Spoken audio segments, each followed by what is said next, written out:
CashIda.com now to schedule a free consultation. Time's running out, so schedule your free call today. CashIda.com. With over 40 years in business representing the same manufacturer, Gulf Coast Office Products is committed to bringing Savin office equipment solutions to the Louisiana market. With flexible leasing programs available, Gulf Coast can accommodate your budget and customize invoicing requirements to help streamline your business. As official partners of LSU and ULL Athletics, Savin and Gulf Coast, with over 100 employees, care about our community and their customers. You're just one phone call away. 225-756-2644 for a free analysis. Gulf Coast Office Products. The worst corridor for sex trafficking is New Orleans to Houston. Meninoia Manor is a safe house for trafficked girls. It helps with their healing and provides education and life skills. Donate now at helpprotectthesegirls.com. Why do billion-dollar insurance companies regularly delay and deny valid claims? Because that's how they got to be billion-dollar insurance companies. If you've been injured, I'd like to help. Spencer Callahan is the one to see. Call 387-2323. LA filing number 16-7969. WNXX Jackson, KNXX Donaldsonville, and WDGL HD2 Baton Rouge. This hour brought to you by Spencer Callahan Injury Lawyers. LA 21-12681. Offices in Baton Rouge.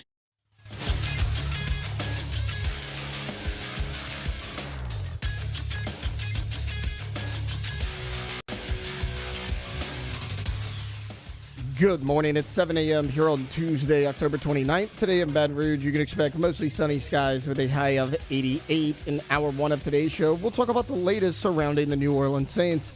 You can follow us on Twitter or Instagram at OTB_ESPN and watch us on YouTube at the 104.5 ESPN channel. Hour number one of Off the Bench, live from the Mercedes-Benz of Baton Rouge studios, starts now. Welcome into Off the Bench, presented by All-Star Toyota. Ooh, you're scary. We're bringing you the spookiest sports talk in town with Jacob Hester and T-Bob Hebert. Terrifying and terrible. Live from the haunted Mercedes-Benz of Baton Rouge studio, here's Jacob Hester and T-Bob Hebert.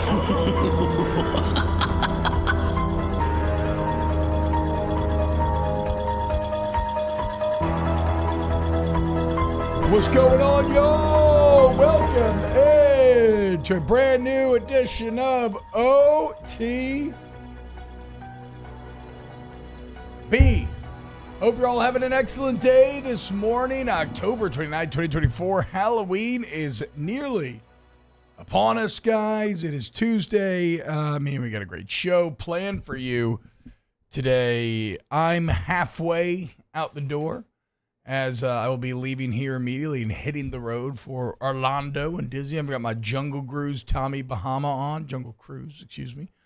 Yeah, Tommy Bahama on. I got my Dumbledore smoking hat on, my wizard's cap, my Hufflepuff robes in the car, ready to go. So, pretty exciting day for your boy, for sure. Oh, yeah, because you're going to Universal as well.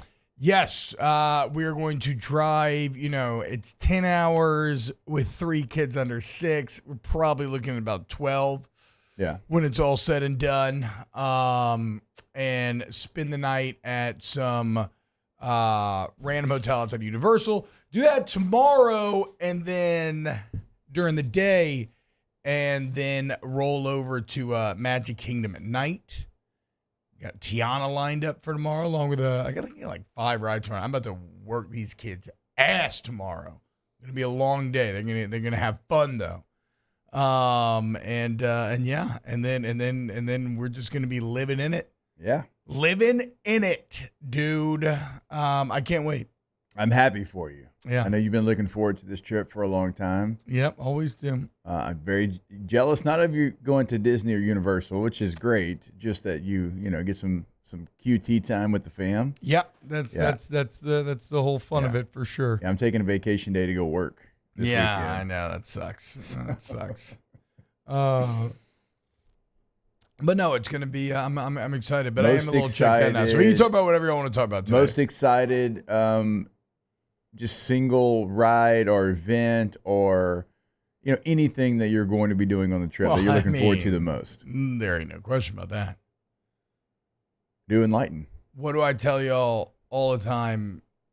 One snap and clear. No, that's actually true. Yeah. Does anybody know? I mean, what do I say all the time is my favorite part about Disney? Drinking around the world. Well, yeah, I know you're. Okay. I'm officially drinking around the world. Epcot. Those Epcot beers. Epcot beers. Okay, Those so Epcot that's my beers. bad. I should have taken that out of the potential answers. What about like something new? Look, no, Is there like something rides new? and everything. Rides are fun. That's what makes it fun in a lot of ways. To be a little cheesy and sincere for a second, the most fun part is just like being very present with your family the entire day.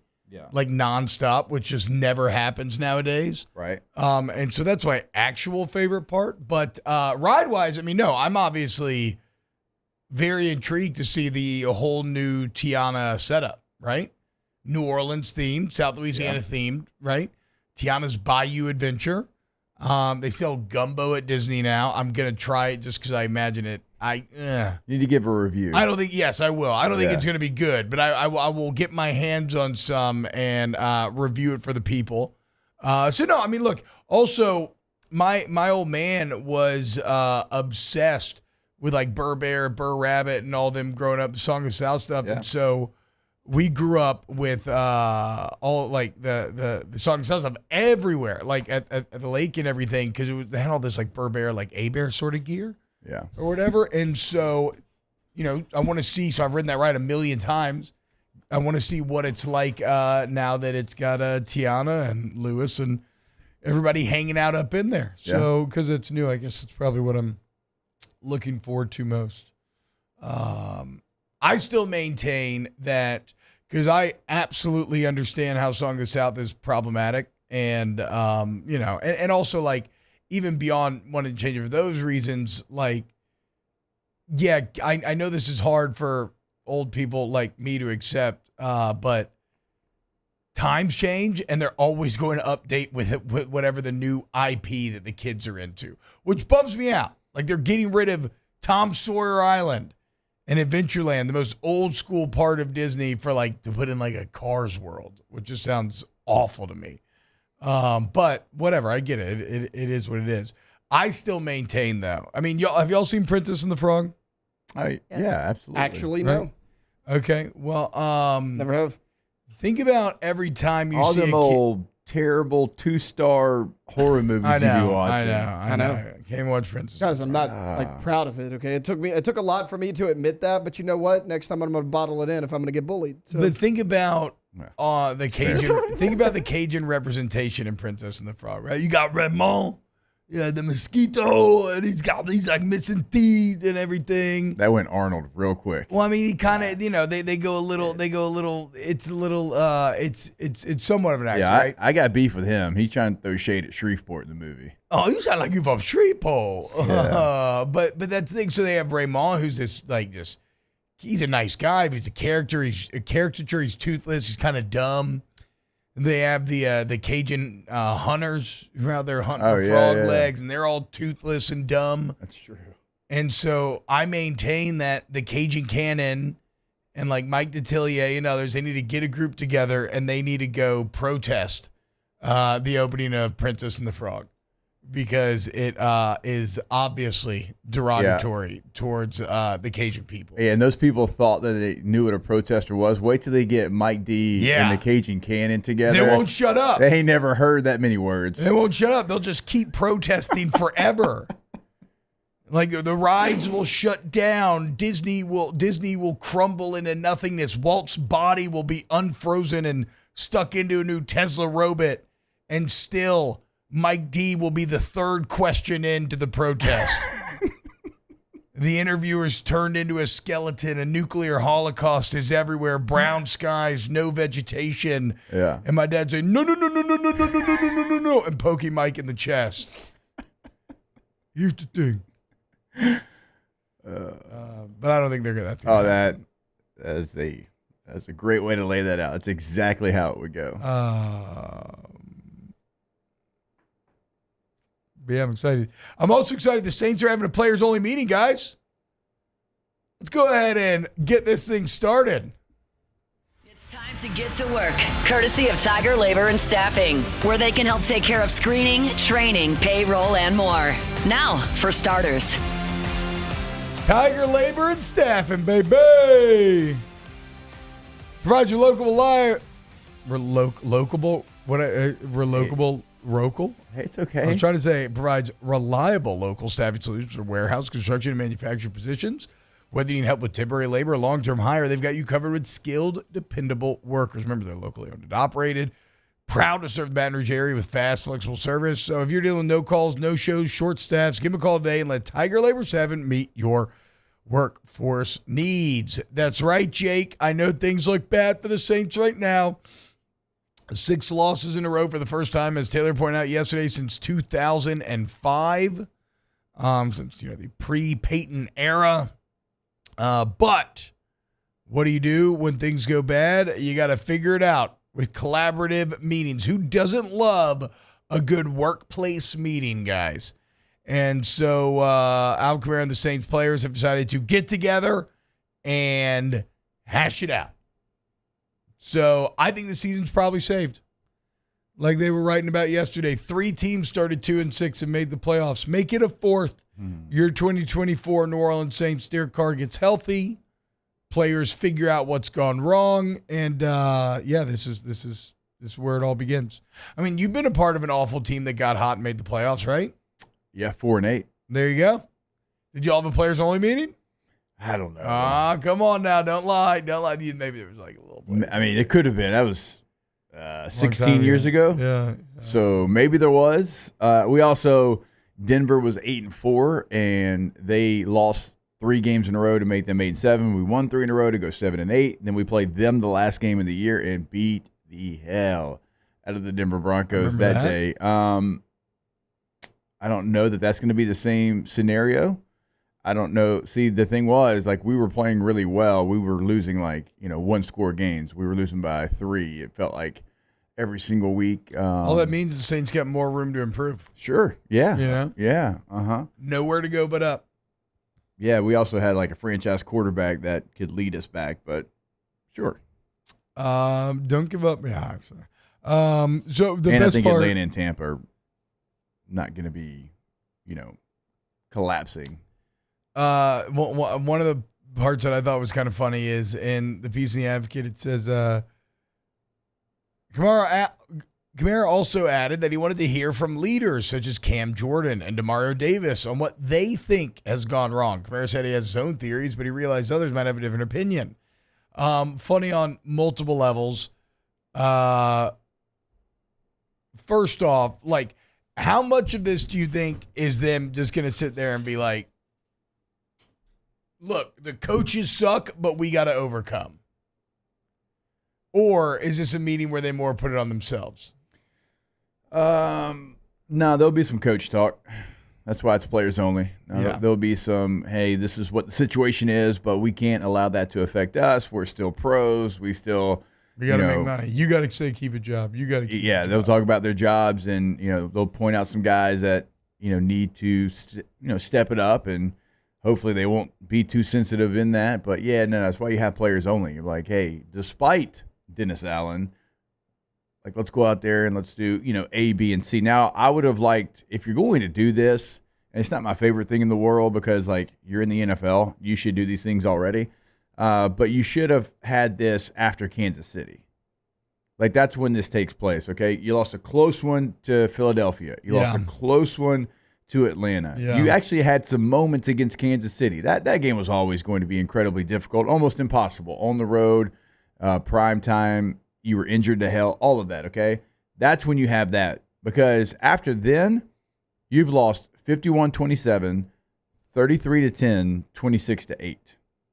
Now the message is going to probably fall on deaf ears. Yeah. Well, it's funny, the part about asking Cam and Demario what went wrong. Are they just we just got old, dude?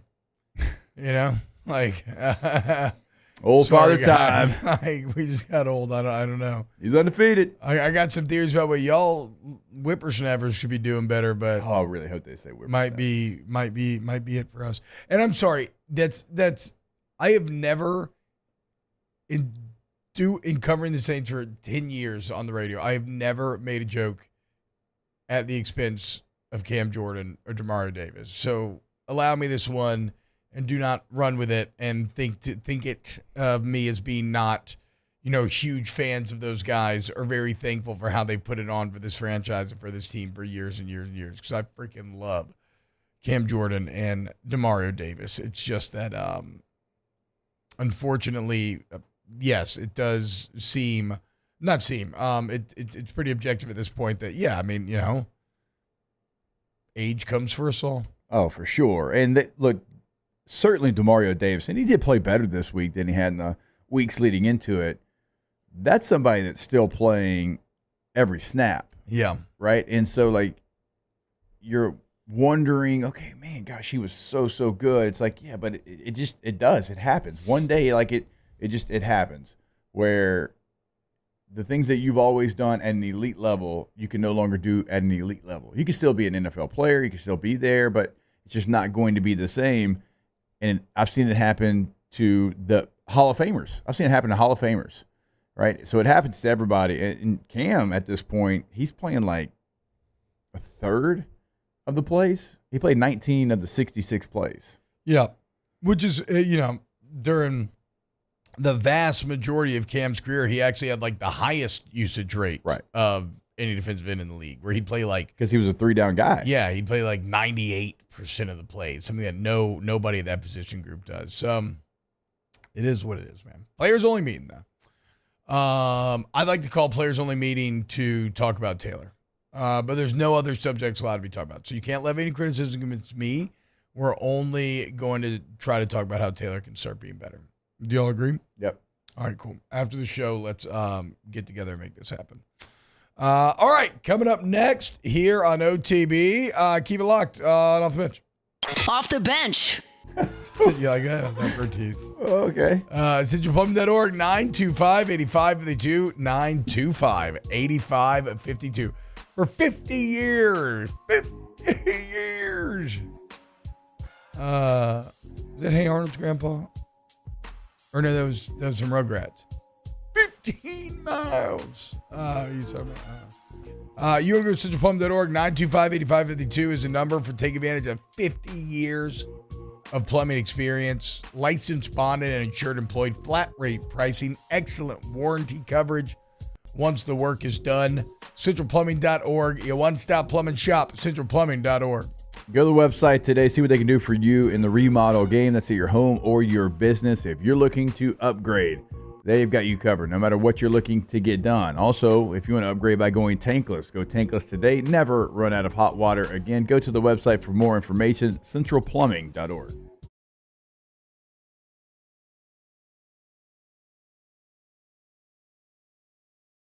For those willing to go further, like vans customized for work or play, with safety and tech to keep you connected.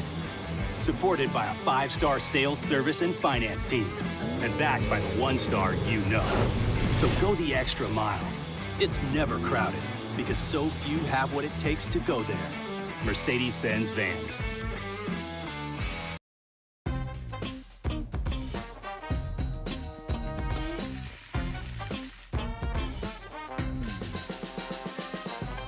The best kept secret in town is out. Discover Tallulah at the Renaissance Hotel on Bluebonnet. The Windsor Senior Living Community in Mandeville, Louisiana is a beautiful, vibrant apartment community geared toward seniors. They are nestled right in the heart of Mandeville, where seniors live a more carefree lifestyle in spacious apartments with the peace of mind that comes from having a little extra help. Call the Windsor at 985-624-8040 to schedule a lunch and tour. Come see how the Windsor can be your passport to peace of mind. At Luba Workers' Comp, our journey began over 30 years ago with a simple belief. Our clients come first. At Luba, our business has always been focused on people, not policies. Through every success and challenge, we've continued to grow because we've stayed true to our values, committed to providing you with genuine dependability. Because your well-being is more than a priority. It's our purpose.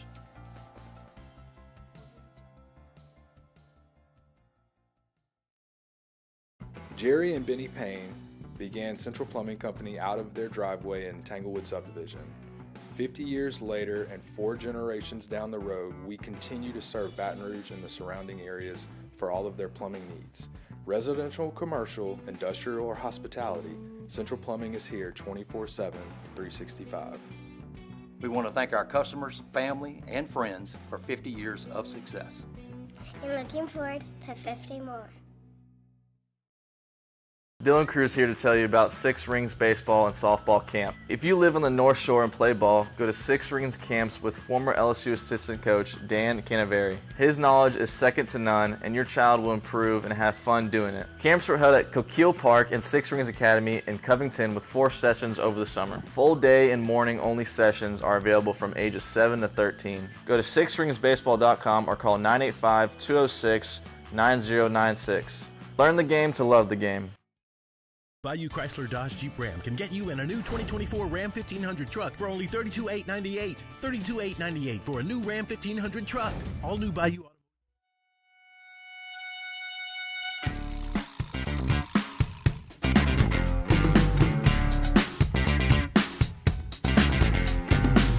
I want a girl with a mind like a diamond. I want a girl who knows. Welcome back to the 9th-ranked morning sports show in America. Off the bench. Eyes that burn like cigarettes. I want a girl with the right allocations, who is fast and thorough and sharp as a tack. She's playing with her jewelry. She's putting up her hair. She's touring the facility and picking up slack. I want a girl with a short skirt and a long jacket. Okay, I haven't heard this in a while. That's like a drop there. That's how I feel about Dennis Allen. Just play girl with coach.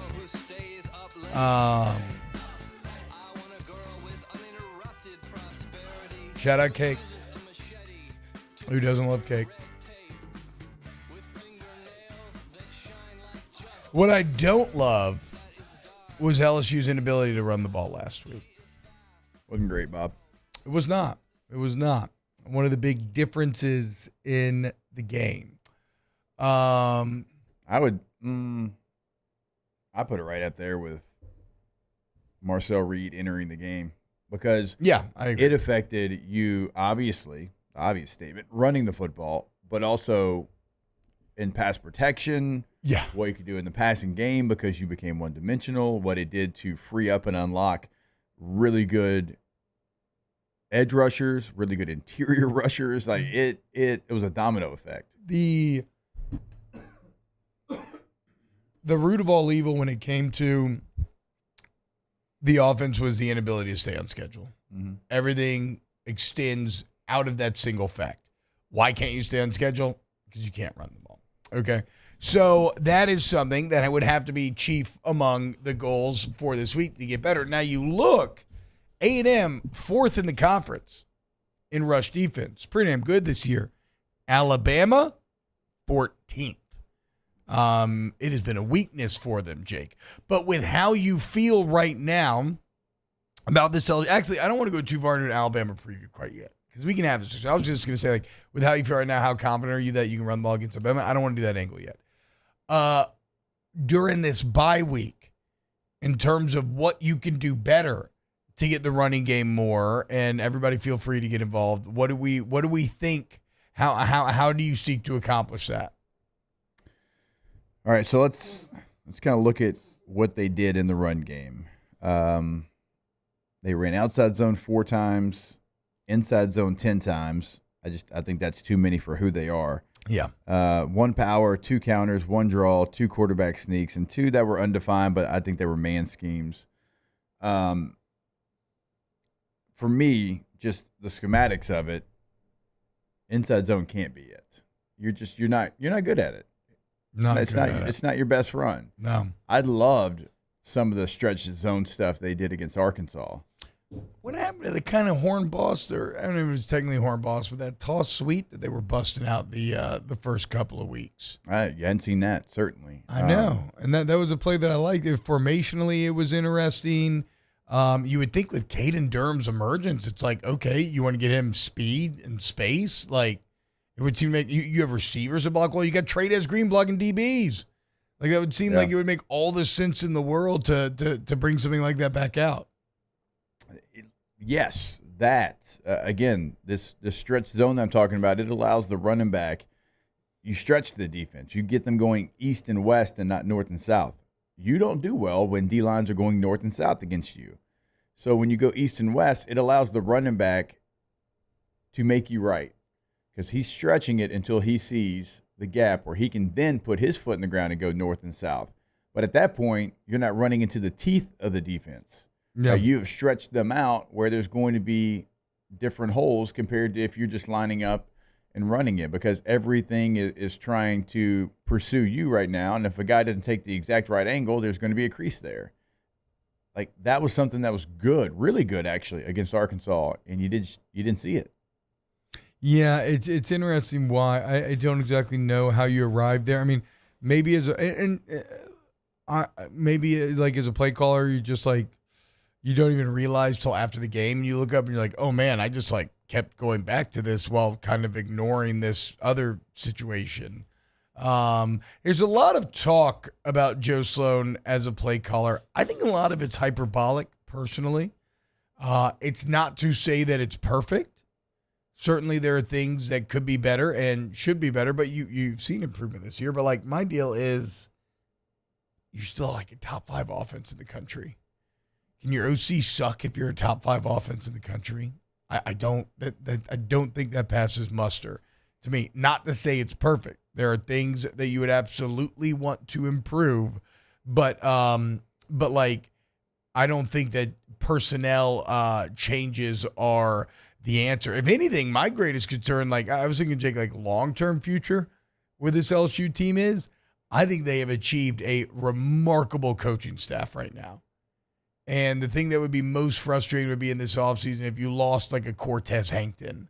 Yeah. Or like one of these really talented guys, because top to bottom, this is, I think, arguably the strongest full coaching staff that I've seen since I've been covering LSU. And when you combine that with the young talent and everything else, again, I'm very bullish on LSU going forward this year. I'm very bullish on LSU going forward long term, even more so. But of course, you have to retain these guys. So no, I know a lot of people are not Sloan supporters. Like a surprise, there's a bit more venom. Maybe not venom. There's just like I didn't realize that was kind of an undercurrent. I think throughout the season, and then it felt like a lot people really started. Cause I got like multiple texts about like people reaching out and like how off the Sloan wagon they are, and I don't. I personally don't agree with that. Yeah, it's going to be very reactive to. Yeah, the result. Game. It's going to be reactive to the result for sure, always is. But I'm saying, but them even going back to like what, like throughout the season. I'm like, well, I mean, I don't know. Again, throughout the season, like you're still right now in the SP Plus the number 4 offense in the country. It's an opponent adjusted metric, right? So it takes into account who have you played and what success have you played. You know what else I was thinking about? And I didn't say anything about it on Saturday because I didn't want to jinx it. But when you saw that Garrett had 250 at half, you kind of knew the math gods were going to come, right? Like you're not going to go 250 and then go 250 again against a Mike Elko defense. Just like I don't. It's one of those deals. You're like, okay, good that it's going so well this far, but we're going to have to figure something else out because just the odds are that you're not going to make it. So every now and then you do. Look at like a Tyrion Davis-Price against Florida or whatever, right? He just kept running and it kept working. But like normally you have some sort of comeback to reality and then you got to figure out the counter, and LSU could not figure out the counter to that day.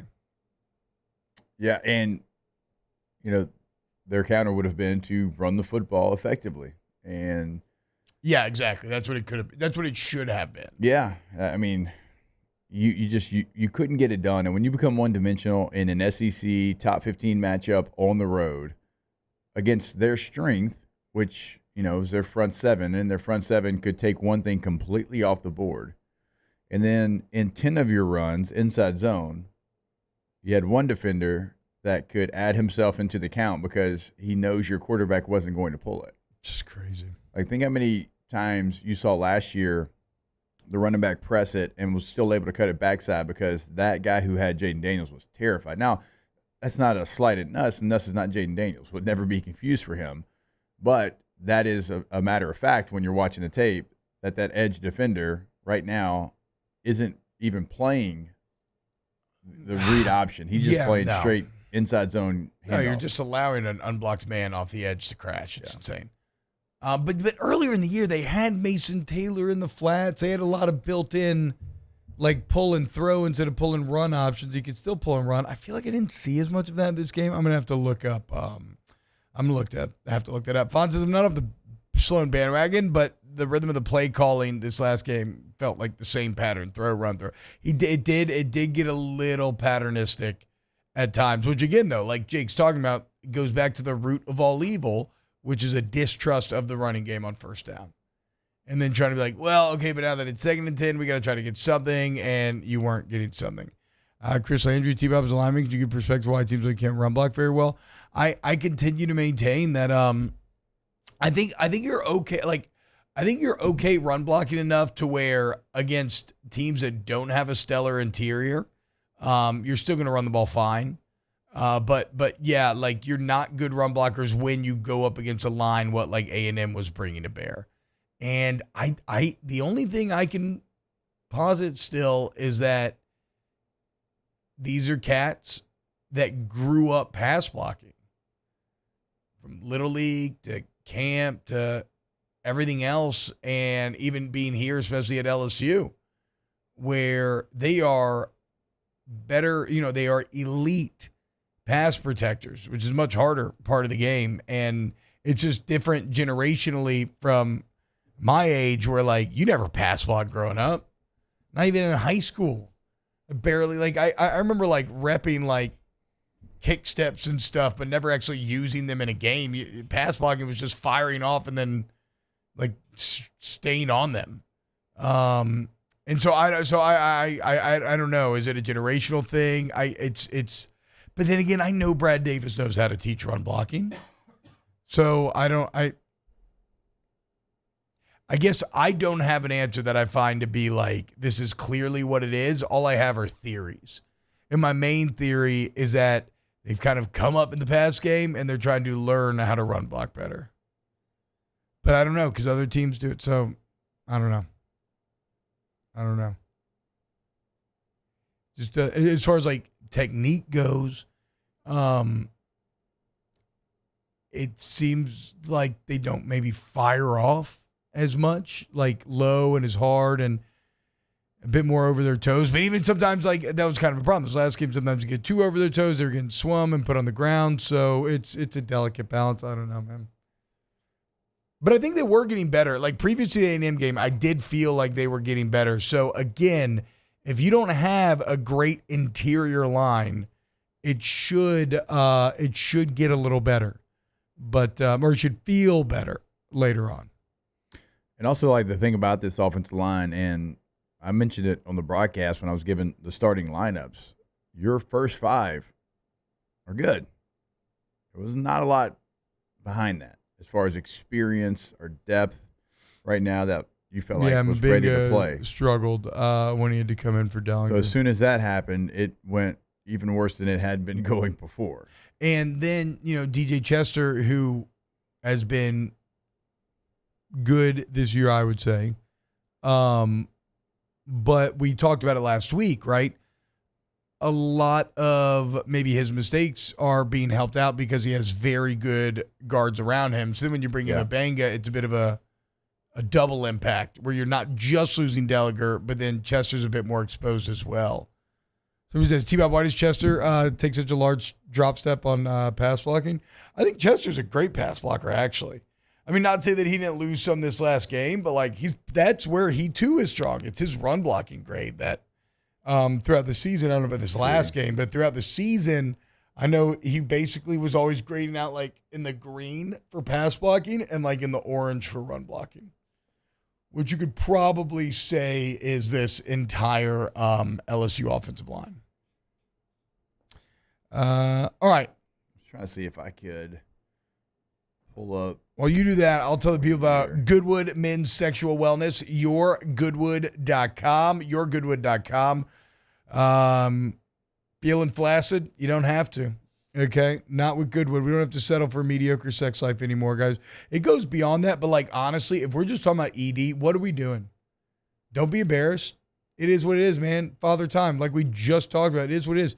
Just go in there, let them, see exactly what your body needs, customize a plan for get you where you want to be. You take advantage of transparent, affordable pricing, and then you get over it.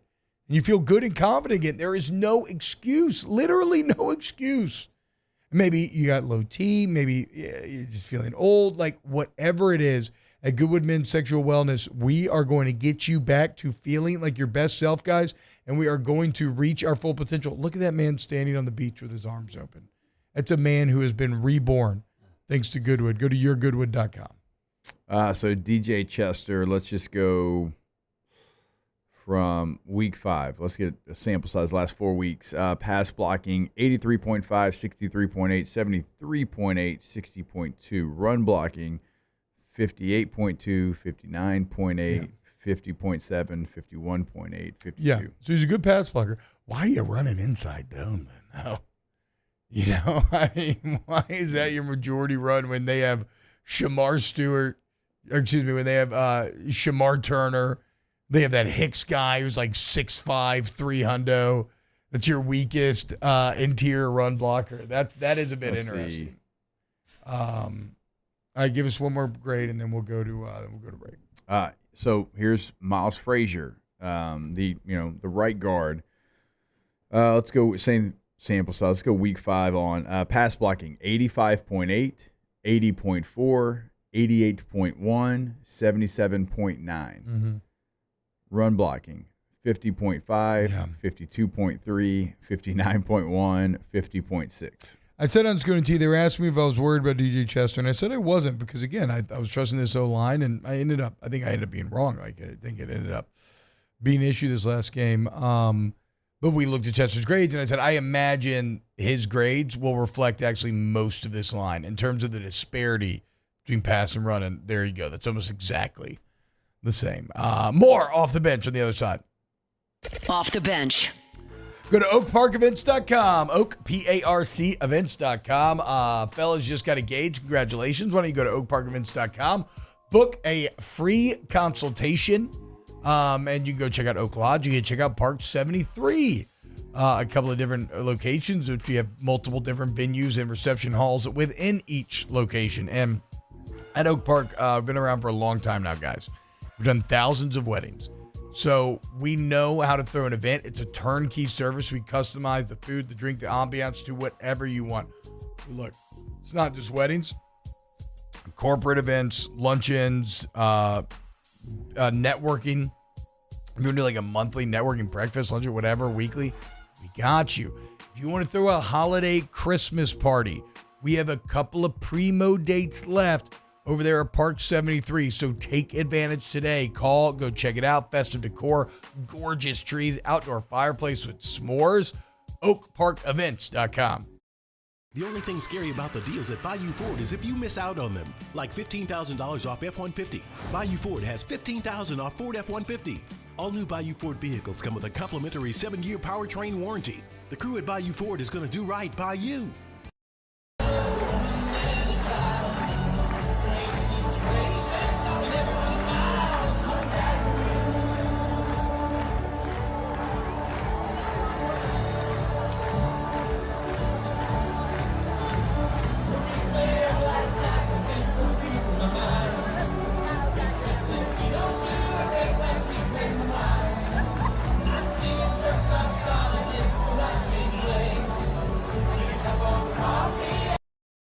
Breck teamed up to reimagine your parks, and you imagined big.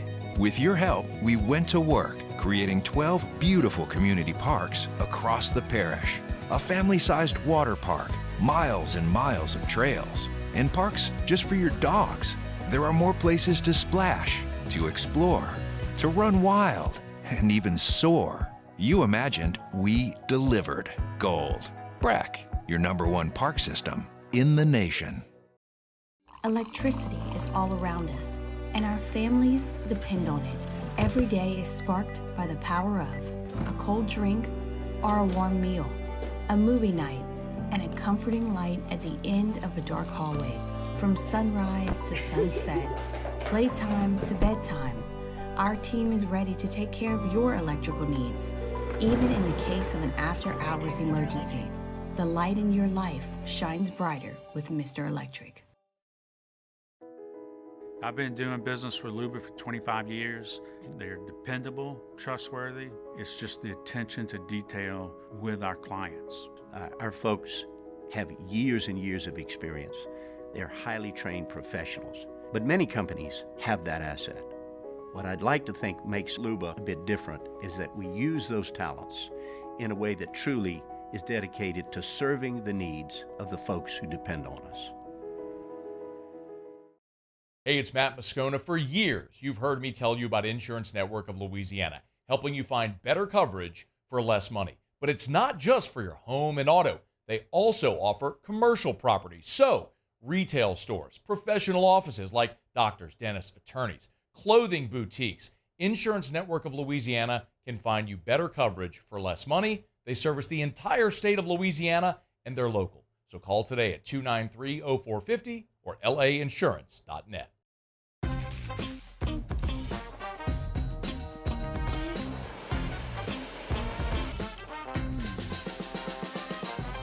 The best kept secret.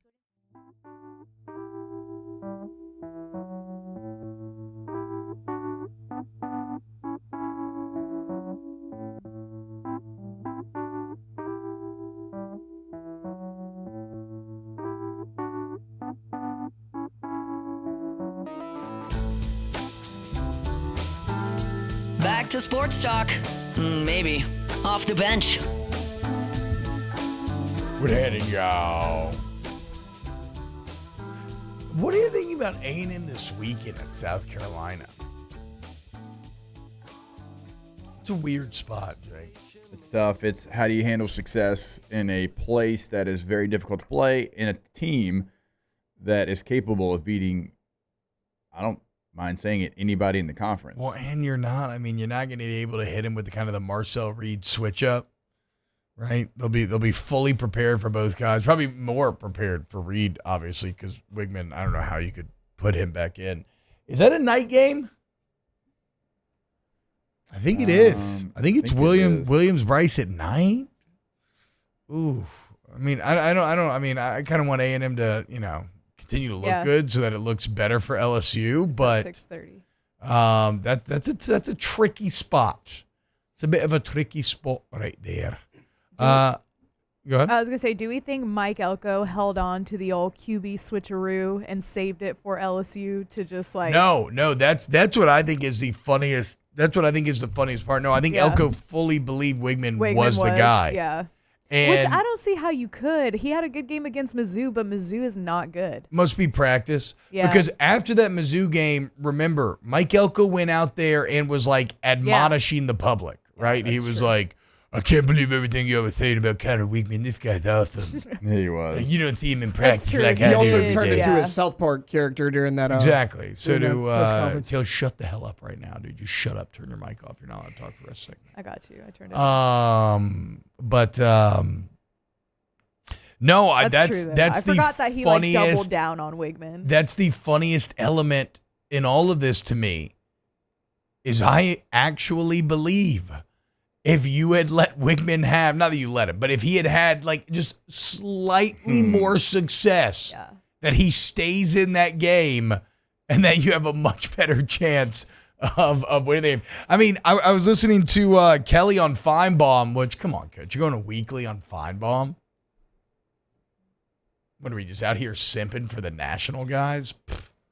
Anyway. Do it weekly on OTB. I mean, look, again, I don't play the national championship. We lose. We have the LSU head coach on for a weekly. We win the national championship. Like, there's a lot of correlating factors here. True. I mean, that's just true. I'm just saying. But anyway, so I'm listening to him on Feinbaum. What were we talking about? Wigman, Elko. Oh, and even he kind of referenced that where he was like, I mean, we were playing so good that they that we forced him to bench the starter basically. Even being a bit exasperated, the defense was dominating and then just got completely frozen by Reed. Jake, anything else on these grades? I mean, it's kind of exactly what we laid out. I mean, it's to a man too. There's not an offensive lineman. We'll do Will Campbell. We'll pull his up right now.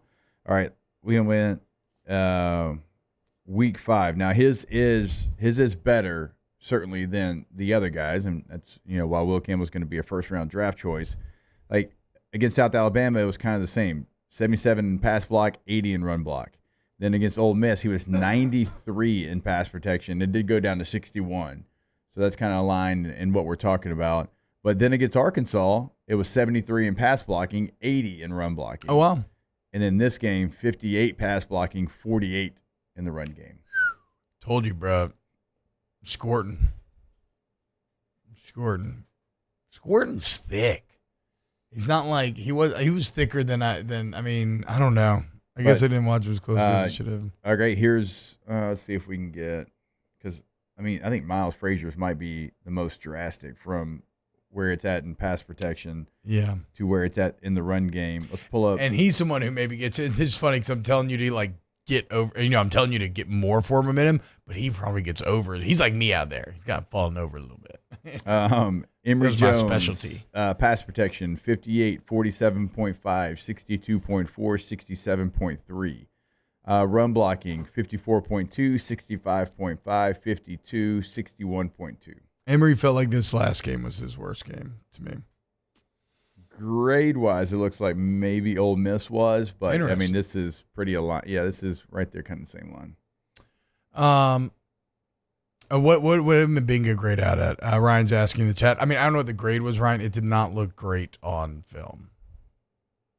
But, how could it? I'm not blaming him. Here we go. It's an elite A&M D line that you're going up against, and you're thrust into it on a away stadium. Actually, pass protection was good. Really? 74.5. Okay. Shut up, Mabanga.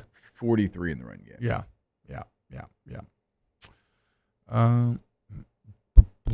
So, it is something where it's basically across the board. Some of the best in the country in the run game, and, obviously just not getting it done.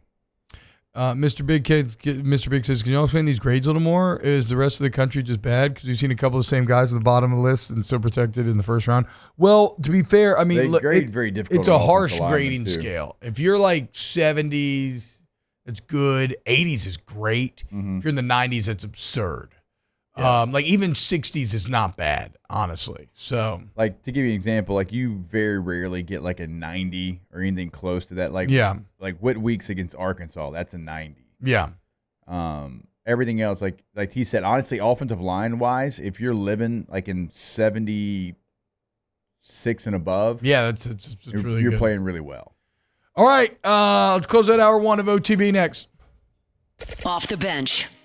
Head over to the Queen of Baton Rouge, thequeenbr.com, your ultimate destination for football. I think we'll be there next Thursday night, guys, watching some football. And so if you want to come watch some football, come on out.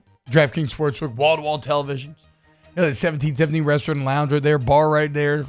I personally just drink a couple cold Kirsch Lights while watching our parlay try to hit.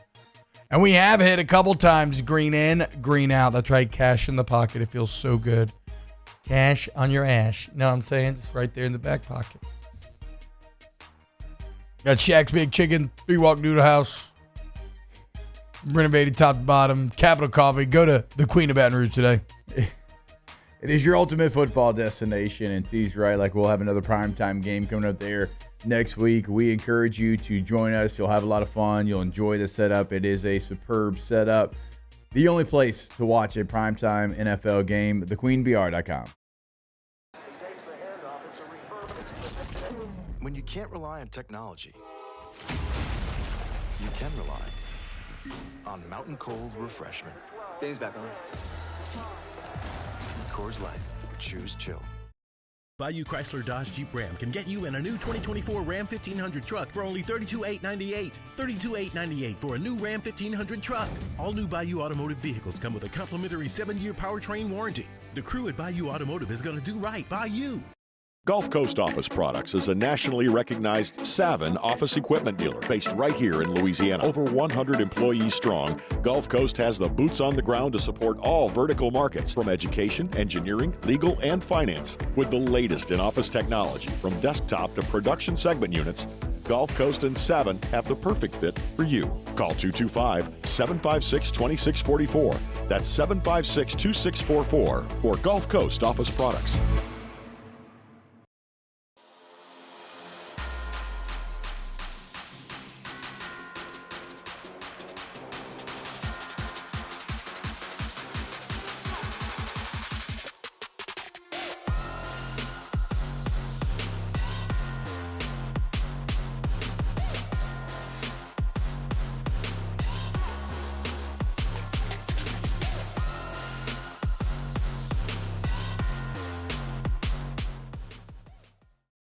At Luba Workers' Comp, our journey began over 30 years ago with a simple belief: our clients come first. At Luba, our business has always been focused on people, not policies. Through every success and challenge, we've continued to grow because we've stayed true to our values, committed to providing you with genuine dependability. Because your well-being is more than a priority.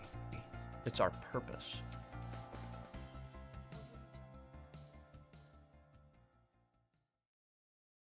Jerry and Benny Payne began Central Plumbing Company out of their driveway in Tanglewood subdivision. 50 years later and 4 generations down the road, we continue to serve Baton Rouge and the surrounding areas for all of their plumbing needs. Residential, commercial, industrial, or hospitality, Central Plumbing is here 24/7, 365.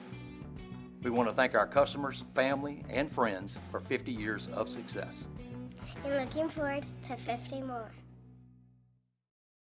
Dylan Cruz here to tell you about Six Rings Baseball and Softball Camp. If you live on the North Shore and play ball, go to Six Rings Camps with former LSU assistant coach Dan Canaveri. His knowledge is second to none, and your child will improve and have fun doing it. Camps were held at Coquille Park and Six Rings Academy in Covington with 4 sessions over the summer. Full day and morning only sessions are available from ages 7 to 13. Go to sixringsbaseball.com or call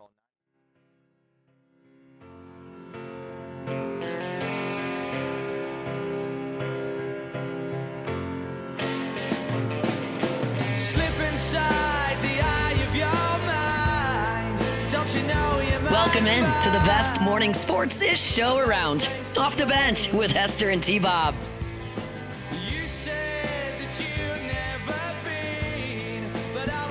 Welcome back. OTB. You can leave this playing, Alondra.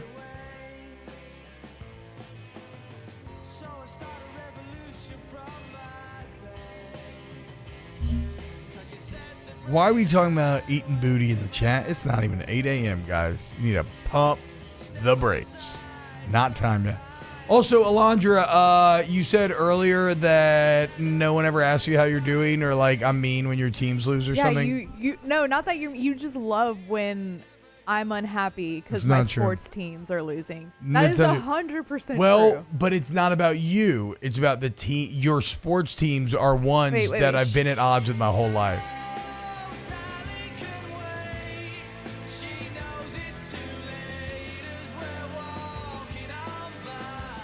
I just love Oasis. So good. I had to let that. Are they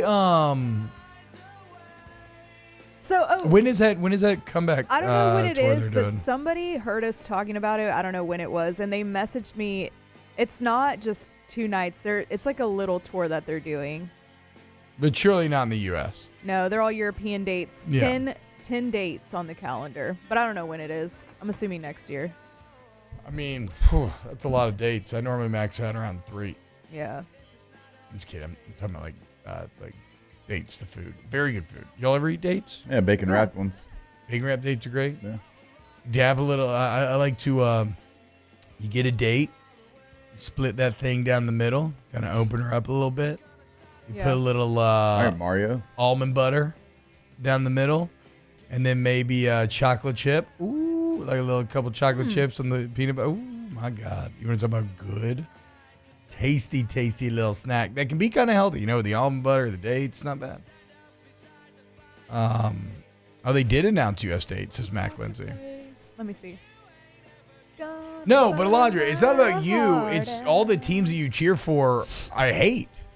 I do feel for you. I have no idea what it would be like to have everybody root for your team to fail. My Braves used to lose World Series to the Yankees when I was growing up, so I always hated the Yankees. Nothing but bad things for Jim Leyritz. They're playing like they want to lose this World Series. The Pelicans have suffered at the Spurs' hands for years and years and years. Chicken L to the Rockets. So I hate the Spurs. It's such a lovable franchise. I don't know how anybody can hate the Spurs. And no, you're not. What? No. Y'all won so many championships. You can't be the plucky, lovable underdogs when you have like lovable. 5 or 6 rings. I'm not saying we're underdogs, but we're lovable. Greg Popovich is a porcupine. He's not lovable. Very lovable. I mean, he's kind of like a grumpy old man that you've definitely come to appreciate. He's an emotional zombie. I love bristles. Pop. I love Pop. I would love Pop too if he was my coach. And then you're a Texas fan. And we hold these truths to be self-evident. Nothing's lamer than Texas. Why don't you go... Texas A&M's very lame. But at least they're not pretentious. They're culty and weird and odd. But Texas is highfalutin. I don't Nose think I've in the ever air, been tech highfalutin. bros. Why don't you go do some code and buy a $15 matcha? I don't like matcha. Green tea. And I don't know anything about code. Well, then you're obviously not a real Texas fan. Because that's Austin. Why don't you go buy some bespoke... What would be something good? I don't know, but you love bespoke, so I do like bespoke stuff. Sorry, I appreciate human craftsmanship, okay? Relax. Sorry, people in Texas do too. Hour 1 of the Bucks, hour 2 coming up next. Screw Alondra. Off the bench. Go to KTZ Window Coverings, KTOZBlinds.com, KTOZBlinds.com. We got Mr. Big, a Lakers fan in the chat.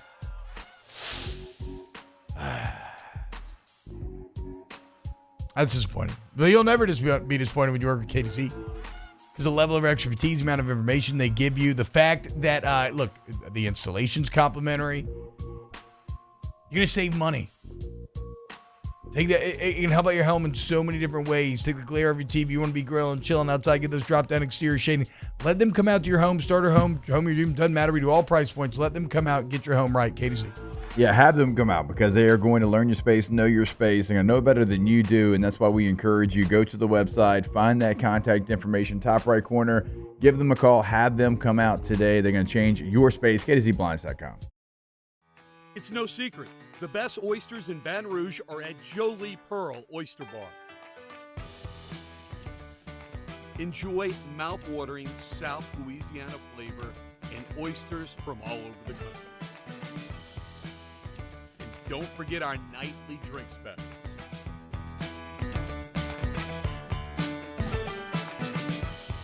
Jolie Pearl Oyster Bar, located in downtown Baton Rouge. The only thing scary about the deals at Bayou Ford is if you miss out on them, like $15,000 off F-150. Bayou Ford has $15,000 off Ford F-150. All new Bayou Ford vehicles come with a complimentary 7-year powertrain warranty. The crew at Bayou Ford is going to do right by you.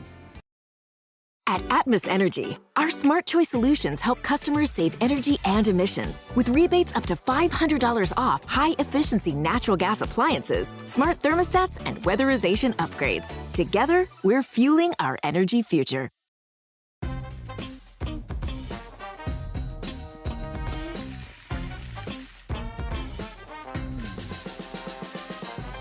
The best kept secret in town is out. Discover Tallulah at the Renaissance Hotel on Bluebonnet. Gulf Coast Office Products is a nationally recognized Savin office equipment dealer based right here in Louisiana. Over 100 employees strong, Gulf Coast has the boots on the ground to support all vertical markets, from education, engineering, legal, and finance. With the latest in office technology, from desktop to production segment units, Gulf Coast and Savin have the perfect fit for you. Call 225-756-2644. That's 756-2644 for Gulf Coast Office Products. There it is, the extra mile, on the border of expected and extraordinary, for those willing to go further, like vans customized for work or play, with safety and tech to keep you connected, supported by a 5-star sales, service, and finance team, and backed by the 1-star you know. So go the extra mile. It's never crowded, because so few have what it takes to go there. Mercedes-Benz Vans. Breck teamed up to reimagine your parks, and you imagined big. With your help, we went to work, creating 12 beautiful community parks across the parish.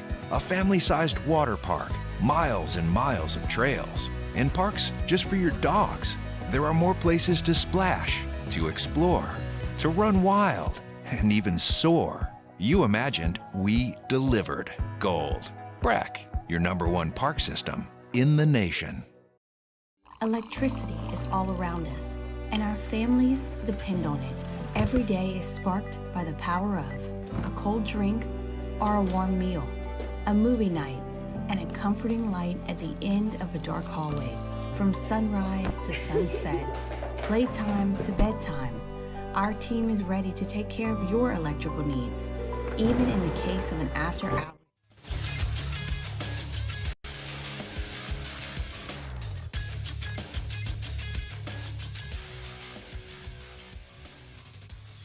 Good morning. It's 8 a.m. here on Tuesday, October 29th. Today in Baton Rouge, expect mostly sunny skies with a high of 88 in hour 2 of today's show. We'll continue to break down some college football matchups. We'll laugh at Lane Kiffin's latest complaint, and we'll have some OTB mailbag.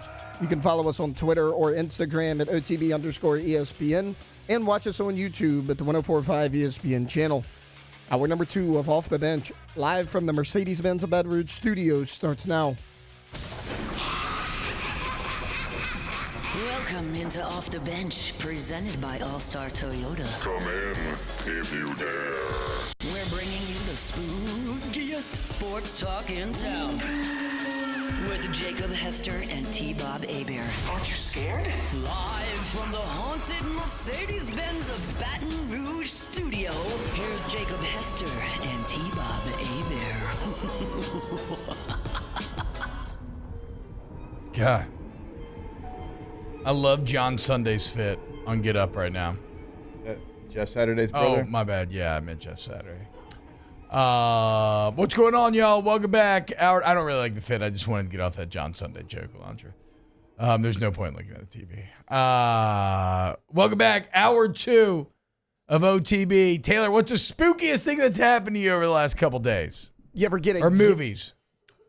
Well, here's something spooky that happened to me. Okay. You ever get a gift and you don't know whether to be happy or sad about it? Because it happened to me yesterday. It was just a flurry of emotions. Well, what do we mean here? Because, like, are you talking about the pressure that comes from opening gifts in front of people? No. Like, do y'all come from families where it's like one person goes at a time and the whole family watches? Oh, yeah, 100%. But this was... always a little intense, isn't it? It was something that I legitimately liked. You got to fake that thing. Fake it till you make it, even if you don't like it. Oh, no way. I needed one of these. What? My wife is awful at it. Like, even so if she bad at actually legitimately likes it, you think she hates it. Same. I hate giving her gifts. I'm That's how like, you I are am. the least fulfilling gift receiver I've ever known in my entire life. See, but I don't know what it's like for her, but to me, I'm like, I feel like I'm giving off a lot of excitement and a lot of happiness, and it doesn't come off that I think way. she's just so awkward. I don't know that she just doesn't know how to handle it.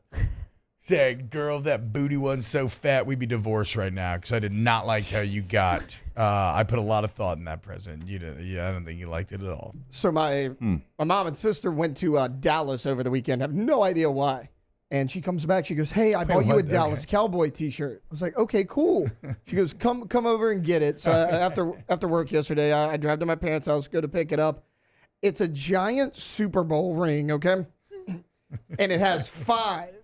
And there's a 5 going through the middle of the Super Bowl ring. And she's like, yeah, because, like, they're such a good franchise, and they have 5 Super Bowl rings and all this. And I was like, listen, I appreciate Is she this trolling gift. you? No. She didn't know that much about football. But she goes, yeah, like, I know you're a Cowboys fan. I said, listen, I appreciate this. I really do. But I don't know how to feel about it because they're just so bad. I was like, they're just so bad. I said, I will cherish this 5 because they are just so far away from 6. She goes, well, I thought, I was like, no. I like it. It's nice. cool. I don't have It's all anything. that I don't counts. have It's anything very like kind. it. I was like, it's just like, it's a gift along with like a low punch at the same time. What would you say if your mom got you like a Dak Prescott jersey? So my brother, jersey. What are they called? Little Funko Pop things. It kind of looks like that. Oh, I he got hate me like Funko a Pops, he but got me yes. like a Dak Really? You Prescott seem one like as a someone joke. that would Yeah, you last year. seem like somebody that would love. Like, I Funko fully Pops. thought you had a Funko Pop collection at home. No, Funko Pops are like so like kitschy or just I don't know. It's the only way to make them work, I guess, is if you're really committed and you do have like a giant collection. But I don't know. There's just too much. I guess it's because like every store that I love, being at a comic shop, bookstore, gaming store, like over my adult life, I've just seen them I've just seen them become taken over by Funko Pops. They're just everywhere. Sorry, I don't know if Tim, that's what continue. it was, but like it looked similar to that. A It was like, bobblehead? and yeah, but it wasn't a bobblehead though. Like it was more like a, I don't know. I guess the Funko Pop. Yeah, thing. just called a Funko Pop. Yeah, that's kind of what it looked like. And like this was like 2 days before my birthday, like 2 years ago. And he goes, "Hey man, I got you an early birthday gift. Can I bring it over?" I was like, "Yeah, sure, awesome. You didn't have to do that."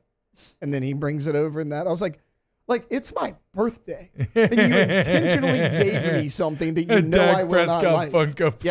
Yeah, it's still in like my guest room closet, like unopened. And to be fair, guys, I'm not judging other people's Funko Pop collections. I've seen very good ones. Chuck P used to have a great Funko Pop collection over here. Yeah, I mean, my older brother, and I think my younger brother might too. My older brother has a massive and when collection. stored correctly and displayed correctly, it can look very cool. It's just not for me, personally.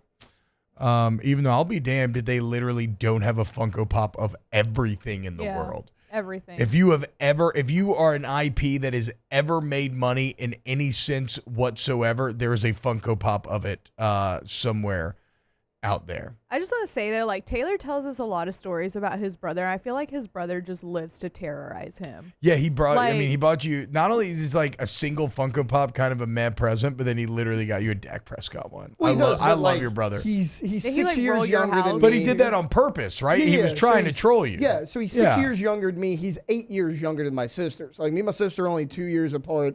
Then there's a 6-year gap between me and my brother. So like that's what he's supposed to do, right? I mean, he had to catch up, when he was younger. So that's just kind of how he's always been. Daniel Blunt says I gave my brother a LeBron James one as a housewarming gift. I'm guessing that was also a troll. For sure. Oh, but to answer your question about watching anything spooky, I got Victoria watching Haunting of Hill House. So she had seen it, but like not all the way through. And she that suggested continuous watching it. shot in episode 5 or 6 is pretty awesome. And watching the making of that continuous like 30-minute take is pretty sweet as well. That's my favorite thing. A lot of that Netflix movie has ever making made. magic. A lot of wait, Haunting on Hill House, just full stop. Yeah. Oh wow. I mean, the Netflix originals aren't great.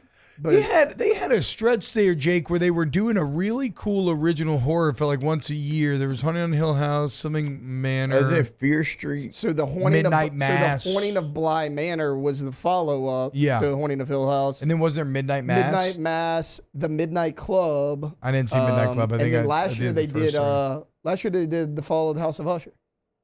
Usher? Like Raymond? Mm-hmm. No. Yeah.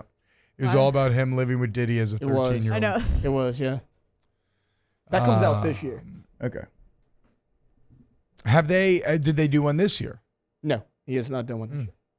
I felt bad. I was really into spooky season. I was kind of watching scary stuff every night, and then being in a kind of fall Halloween mood, I randomly picked back up that Harry Potter video game, and that's kind of been where my, 30 minutes of unwind time at the end of the night's been going.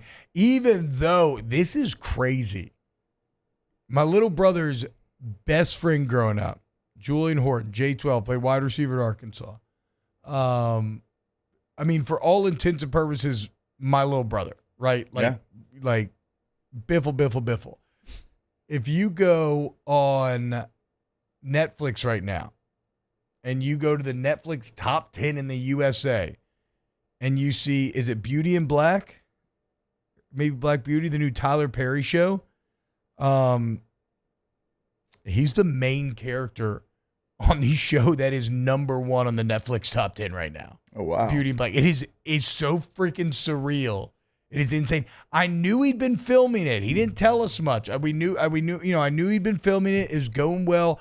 I just assumed he was not a bit part, not like a nothing part, because I knew he did a lot of work. But I thought, like one of the ancillary characters. Like, no, he's on the freaking picture. Oh, wow. Number 1 on the Netflix top 10, Beauty and Black. It is a really dark show. Oh, really? Yeah, really dark. Oh, so I was thinking rom-com when you said. No, I watched it so it was funny because, my mom was in town this week, and then that's basically like her son. And we're like, well, we got to watch it. But he had already warned her. He's like, Miss Teresa, it gets like, it's an extreme show.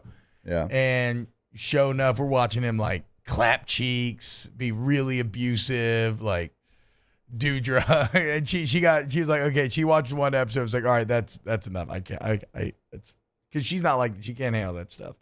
But I think it's a really good show, actually. I loved it. I just think it's so surreal. I mean, I've been knowing this kid, him and Bo have been playing sports together since they were 5 years old. Grew up just at the house 24/7. And I mean, he's the main actor on the Netflix #1 show in the world right now. That's crazy. Absolutely insane. Shout out J12. Go watch it. Beauty and Black. Little shameless plug. And then watch Snaps. College football show. Very good college football Another show. shameless plug. Very good college football show. We actually already recorded our game preview shows coming out later today, so be on the lookout. Oh, this The man. best. Be on the lookout for those. The best college football game. The best college football show. The best game previews in the country, without a doubt. Did y'all watch that video that I sent y'all of him talking about being friends? Not being friends, but like his relationship with Kim Jong-un in North Korea. No. And like he asked him why he was building a bunch of nuclear weapons or whatever, and he's like, just chill, just build some condos. You got a nice beachfront over here. And they ended up like actually building condos on their beachfronts. Look, you can accuse Donald Trump of being many things. Anti-capitalist is not one of them, right? I mean, that man sees some undeveloped land. He's like, hold up now. Go great there? A nice hotel, maybe a little golf course over here. Bang, bang, let's make some money. This was like on the Joe Rogan podcast or whatever, and it was so funny. A lot of good memes coming out of the Joe Rogan podcast. I said, little rocket man, you're going to hell. I love somebody said me telling a vampire not to come to my home, and it's like, Vladimir, you're not going in.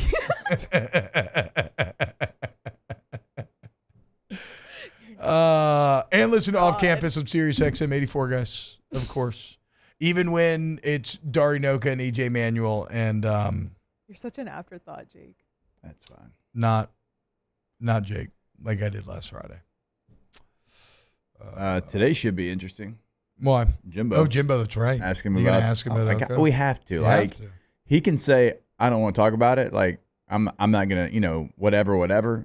But we got to ask him. We got to do our job. You got to. Now, this is one of those ones because this is a relationship business. You do prep ahead of time. You tell him like, "Hey, coach." Like, Oh yeah. we're going to talk about this. Like, how do you, like? But I'm going to tell him. How do you want to handle Coach, it? I have to ask you. Yeah, 100%. Do we want to get into this Lane Kiffin thing? I do, but I want to actually, for once in our lives, we're going to stay a little bit on sketchy here. Ooh. So, Sketchy. Let's go to break, and when we get back, let's make fun of Lane Kiffin. Off the bench. Get Gordon and get it done. 225-888-8888. Gordon McKiernan, injury attorneys, there for you when you need him. Going to stand up to the big insurance company. When you need him. I'm battling with the insurance companies right now. And Still? Yeah, still. Straight up, this one dude, we just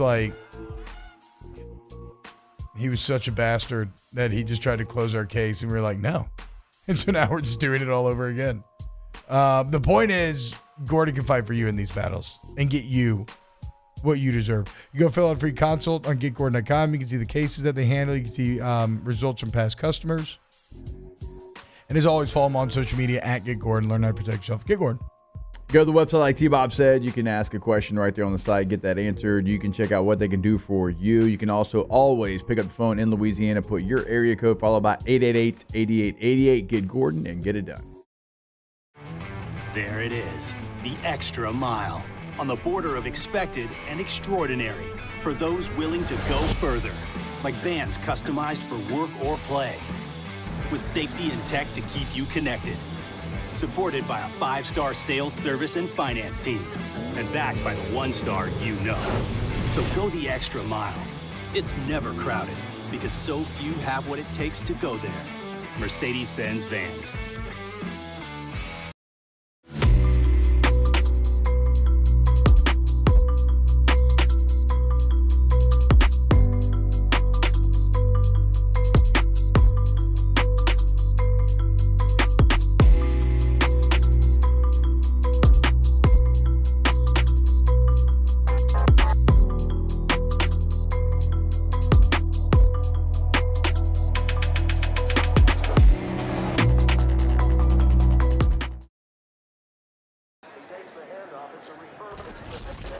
When you can't rely on technology, you can rely on Mountain Cold Refreshment. Dave's back on.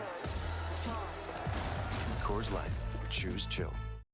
Hey, it's Matt Moscona. For years, you've heard me tell you about Insurance Network of Louisiana, helping you find better coverage for less money. But it's not just for your home and auto. They also offer commercial property. So, retail stores, professional offices like doctors, dentists, attorneys, clothing boutiques. Insurance Network of Louisiana can find you better coverage for less money. They service the entire state of Louisiana, and they're local. So call today at 293-0450 or lainsurance.net.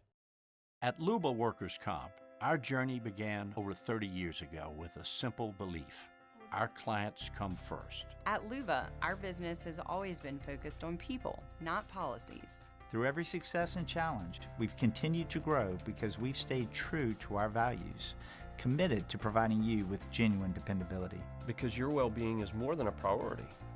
It's our purpose.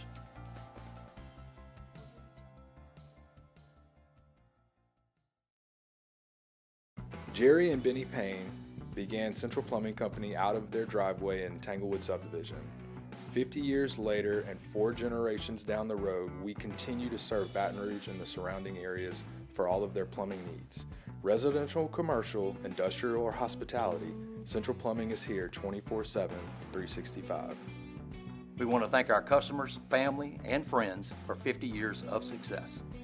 And looking forward to 50 more. Dylan Cruz here to tell you about Six Rings Baseball and Softball Camp. If you live on the North Shore and play ball, go to Six Rings Camps with former LSU assistant coach Dan. Reluctantly crouched at the starting line. Engines pumping and thumping in time. The green light flashes, the flags go up. Churning and burning, they yearn for the cup. They deftly maneuver. Welcome in to the best morning sports-ish show around. Off the Bench with Hester and T-Bob. They pour through the turns, their prowess is potent and secretly stern. As they speed through the finish, the flags go down. The fans get up and they get out of town. The arena is empty, except for one man still driving and striving as fast as he can. The sun has gone down and the moon has come up. And long ago somebody left with the cup. But he's driving and striving and hugging the turns and thinking of someone for whom he still burns. He's going the distance. He's going for speed. What happening, y'all? Welcome back, OTB. Oh, what?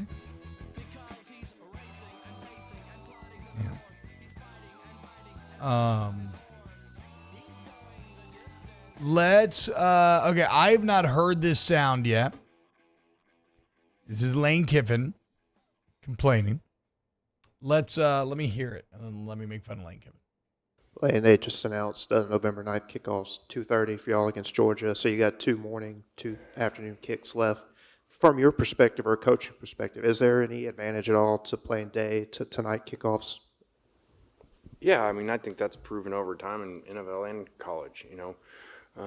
Playing at night in electric atmospheres is a home field advantage, and tough when you got to do that as a opposing team. So that's been proven for a long time. And so who won at night? LSU gets to play at night again, I guess. Shocker. So that's 2 for 2 for them. It is an advantage. I feel bad for our fans, to not have one night conference game is really unfortunate for them. And so whatever. It's just really disappointing, but it is what it is. What Lane? You got to play a night game. You got to play the night game at Death Valley. What are you complaining about? That was fun. I mean, think it's pretty easy. Like if you want to have a rebuttal for Lane, all right. So it's Ole Miss, Georgia, and he's complaining about LSU, Alabama. Yeah, LSU beat Ole Miss, Alabama beat Georgia. Oh, well, there you go. That's it. Also, I mean, LSU, Alabama has way more tradition, obviously, than Ole Miss, Georgia does. But also, this is an angle that I've tried to make happen a couple of times, and Aaron and others have shut me down. And I get why, right? This idea of the playoff Thunderdome. 2 teams enter, 1 team leaves. Because to be honest, up to this point, it has been true. Because you could afford a loss, blah, blah, blah, blah, blah, blah, blah, whatever, okay? But for real, though, Jake, we are truly into the Thunderdome next Saturday.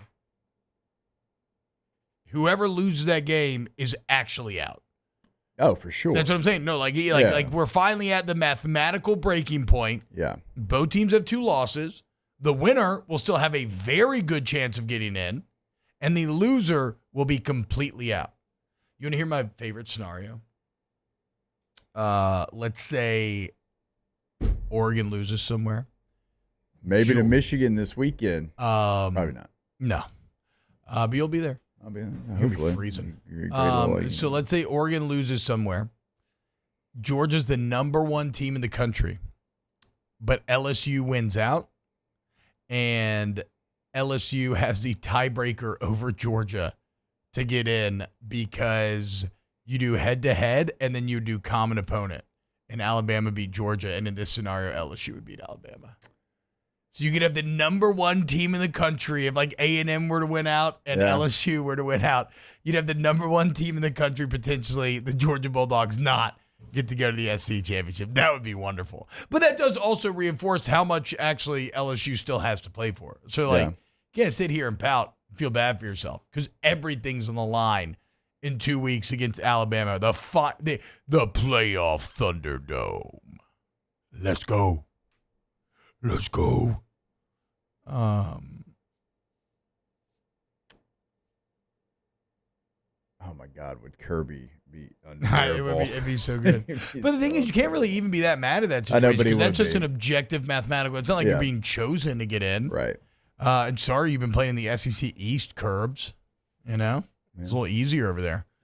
Go to All-Star Toyota Baton Rouge, allstartoyotabatonrouge.com, All-Star Toyota of Baton Rouge.com. If you need a brand new vehicle, Toyota certified used vehicle, maybe you just need a rent, hit up Miss Lisa Sessions.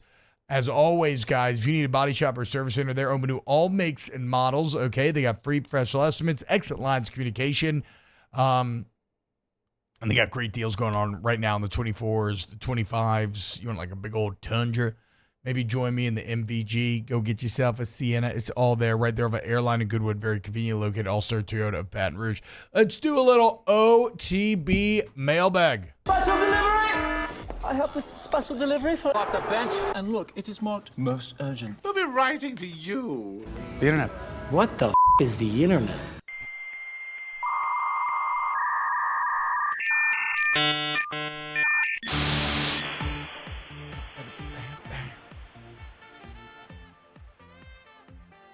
Right, Calvin says, hashtag OTB mailbag. Assuming we win out, who do we need to lose?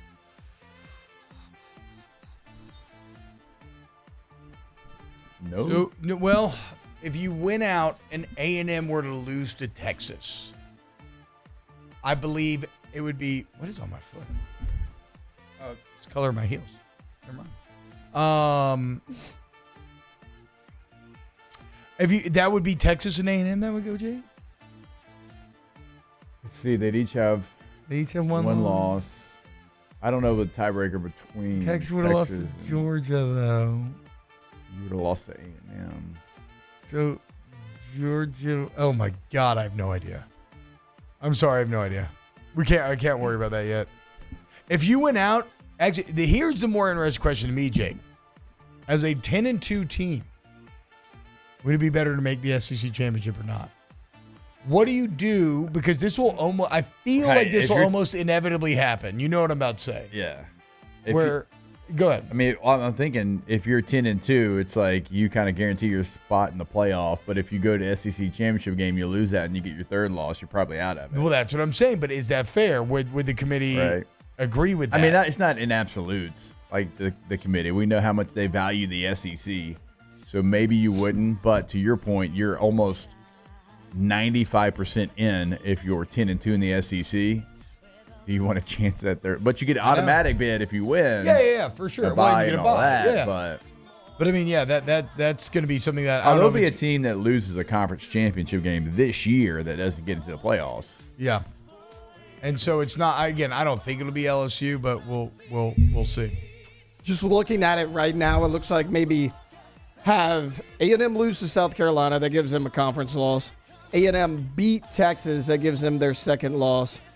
Have Georgia beat Tennessee, that's Tennessee's second loss. But then have Ole Miss beat Georgia, that gives Georgia 2 SEC losses. At that point, it's just the highest ranked teams. Because everybody would have 2 losses, except A&M.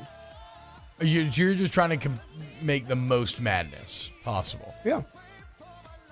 Hashtag OTB mailbag. Favorite Kevin Smith movie? I don't know who that is. For me, that's pretty good. Who's Kevin Smith? Disappointing. I'm sorry, that's Clerks. just guys. That is the most generic name possible. To be Who fair, the it hell is is a Kevin generic Smith? name. A very one of my favorite directors ever. He's not even an actor. He's a director. How am I supposed to know He's this, an guys? actor too. You ever seen Jay Jay and and Silent Silent Bob? Bob Strike Back's probably my favorite. It's always been mine. It's always been my favorite. I really like Clerks a lot. I like Mallrats a lot. Jersey Girl's awful. Whoa, it's got its place. Bro, Jersey Girl's place is in the trash. Chill out. George Carlin's in it. I'm not going to Jersey disrespect him Girl's like that. place is up your ass. That's That insane. is not. Chasing Amy. Chasing Amy's great. Chasing Amy's great. I've still never seen Clerks 2 or 3. Dogma. Love Dogma. Love Dogma. Taylor, you never seen Jay and Silent Bob? No, I looked him up. I've seen 2 of his movies. What? Zach and Mary, Tusk? Cop Out. Zach and Miri I thought was meh. And I then had way Cop higher Out, I hopes saw for that too. Cop Out? Bruce Willis, Tracy Morgan. I don't Cops. remember Cop Out. It's a comedy cop movie. It's all right. Anyway, Kevin Smith has an awesome story where he basically maxed out all of his credit cards for him and his friends to make Clerks, old black and white badass movie about 2 dudes just working at a convenience store and video store. And he goes to the film festival. He says he's in there. He's watching. Nobody's there for his time slot, right? And he's like in his head like, okay, well, this failed, whatever. I can get a job. I can pay off this debt over time. Like, at least I went for it. But there had to be one guy in there who was a big movie critic. And the critic talked about how he was about to leave, but something about the dialogue and its raunchiness felt very real to him, and he stayed. He ends up loving the movie. Smith's career gets launched. And actually, he was one of the key guys in bringing along like Affleck and Damon and all them, and that's why they are always still in his movies to this day. Here's something cool about him. He has a daughter named Harley. So it's Harley Smith. Named after it is Harley Quinn Smith. No, his name. He's But, a her huge middle name is comic. He's a Quinn, huge comic guy. He did you ever? Okay, the show that used to come on after Walking Dead, Secret Stash, the comic book store. No, it's like every day. I think you can't piss me off more. You do, dude. I mean, I've never seen Walking Dead or that other one. So Hashtag go to mailbag. Will you be investing in multipass for Disney? Absolutely, bro. Disney, I will always just go into debt to not wait in line. Hashtag OTB mailbag. Would you rather Saban never left LSU or Saints made the Super Bowl in 11, 17, and 18? Saban never left LSU. Probably brings you what? How many titles? Yeah, I mean, I don't know. LSU's my main emotional team, so that's the one that I'll go with. Hashtag OTB mailbag. T-Bob, why have you not asked Alondra if she's okay after a weekend of sports? First off, I ask how everybody's doing almost at the beginning of every single show. Nobody ever asks how I'm doing. And sometimes you do. And secondly, I hate all of Alondra's teams. I hope she's mad. It sucks. Just is what it is. Life led us here.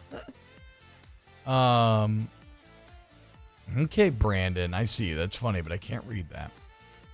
I feel like you can. OTB mailbag. What did Tony do to deserve to be killed? I don't know what we're talking about. That's supposed to be like a Sopranos thing.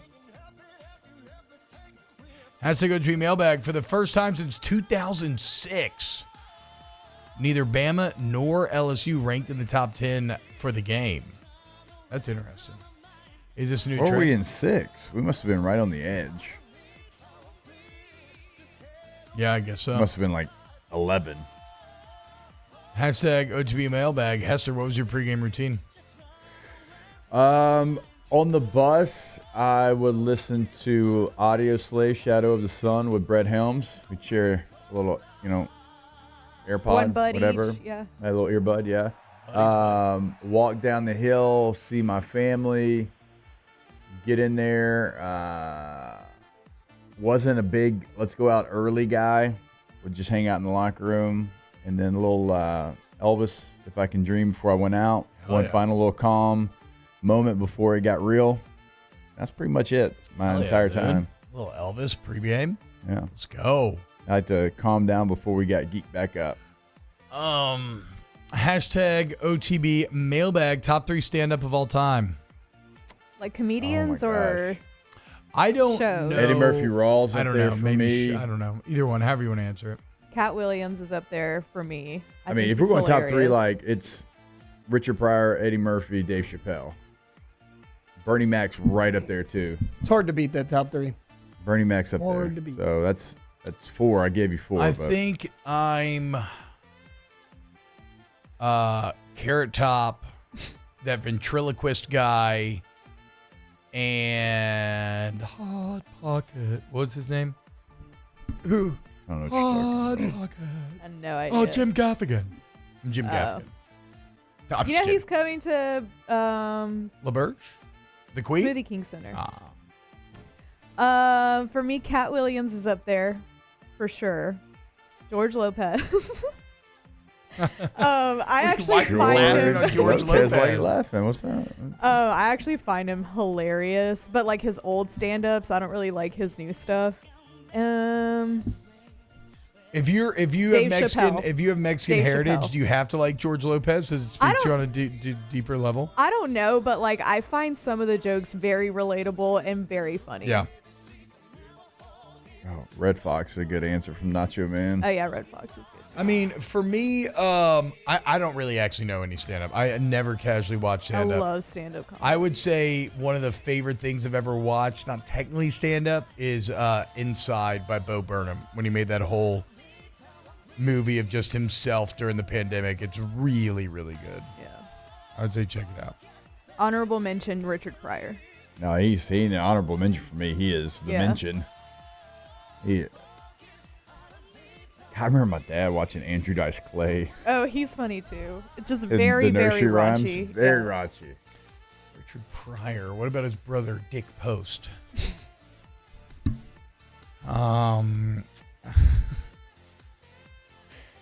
As I go to speak mailbag, when is it acceptable to start playing Christmas music?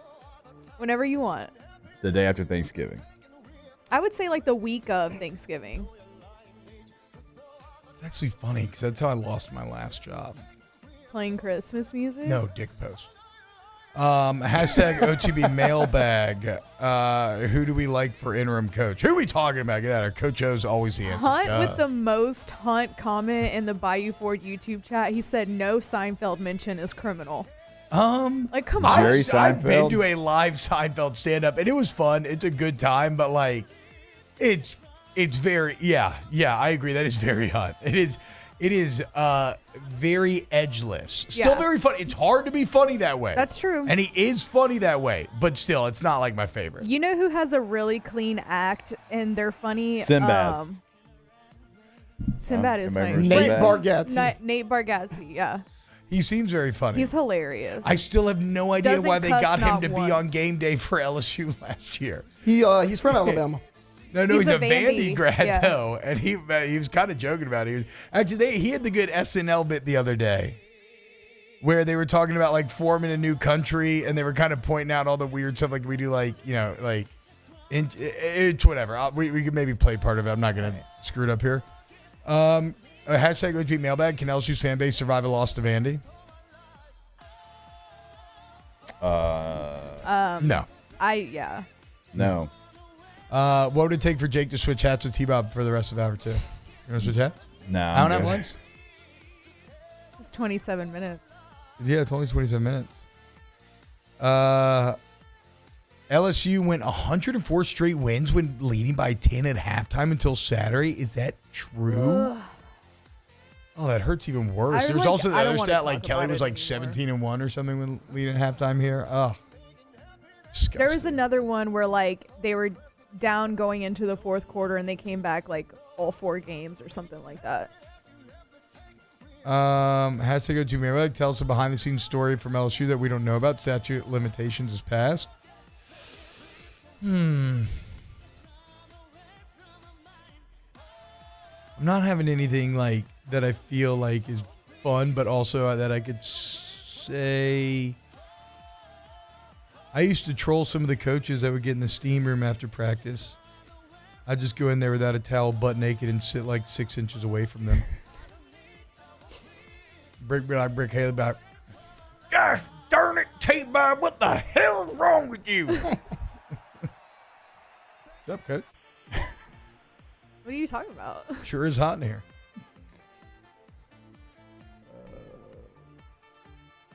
Hey, y'all gonna be having that dip in, man.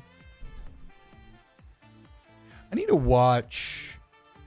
I've never actually seen George Carlin stand up. That's good. It I is saw good. George Carlin bit on how the other day, like an intellectual argument on how like Native Americans is the dumbest. It just doesn't make sense to call, the people whose land we sold Native Americans, that Indians actually makes way more sense. And I had never heard it before. And I always knew George Carlin was kind of like a genius. You know, a lot of comedians tend to, I think, be so. But like, I was blown away. I was, it might be worth playing actually. All right, kill the music for a second. This is something that we have not talked about yet. And it's because we have a tough time. You know, we keep this thing so light. We have a tough time ever getting serious here on this show. And I don't know how to. There's no great way to throw this in. But Fonz has hashtag OTB mailbag best Coach Bags memory, and of course Coach Baglio passing away recently. I've been wanting to bring it up. We have not yet, but that was a legendary man who had just an effervescent personality. Like his charisma when he entered a room, how he made everybody feel, hey baby, like it's just like the man was an absolute legend. It is completely tragic that he passed, and thoughts and prayers to him and his family and everybody else from OTB. Yeah, I mean, just a legend in Louisiana. Yeah. Anybody that ever did anything in high school football knew Coach Bags. Yeah. He was there at LSU my entire time. Used to love going back and forth with him because Evangel played Independence when he was still the head coach at Independence, and he used to always, y'all cheating Evangel up there in North Louisiana. Every time I saw him, he'd give me a hard time. Great man. Would bring us strawberries. You remember? I don't know if he ever did that. No, I don't think I remember the strawberries. Yeah, I mean, actually would bring us like just fresh strawberries. Something that was in his family. Just great man, legend of the game. Would sit down. When I travel with the team, as a media member, would sit down on the bus and we just tell old high school football stories. Like he would tell me of guys like from the 80s and 90s that get forgotten about, that were game-changing players and nobody ever talks about them. And he always had like 5 right right off the top of his memory. That's my prevailing memory of all things Coach Baggs is him just sitting in the corner of a room holding court. Yeah. And just everybody listening to him and him telling stories. And like I said, so charismatic, so ingratiating. Everybody throughout the state loved him. So rest in peace, Coach. Been meaning to say this for a while, so thank you for asking the question and allowing us to do so. So there's no easy transition out of this. Just know that we love you and we're praying for you. And we'll be back with more Off the Bench on the other side. Off the Bench. Go to Community Steel Company, communitysteelco.com, communitysteelco.com. Community Steel are your steel experts. They're right there in Gonzales, Louisiana. They got purlin, tubing, roofing, sheet metal, any steel accessories that you need. You'll get at the best prices. They go straight from the wholesaler. They manufacture the product themselves. And then you, because there's no middleman jacking up the back end, you get the best price. And I want to be clear. Community Steel's blown up so much that they can handle any size project, okay? You got a giant commercial project, they got your steel. Go to Community Steel Company, communitysteelco.com. Yeah, when you go to the website, we tell you every single day, find out where they're located in Gonzales, Louisiana, which is in the top right corner of that site because they've been there for almost 2 hours already, waiting on you. They encourage you to come see them. But if you can't get there today in Louisiana, give them a call. Tell them what you're looking for, 225-647-2020. The Windsor Senior Living Community in Mandeville, Louisiana is a beautiful, vibrant apartment community geared towards seniors. They are nestled right in the heart of Mandeville, where seniors live a more carefree lifestyle in spacious apartments with the peace of mind that comes from having a little extra help. Call the Windsor at 985-624-8040 to schedule a lunch and tour. Come see how the Windsor can be your passport to peace of mind. BRAC teamed up to reimagine your parks, and you imagined big.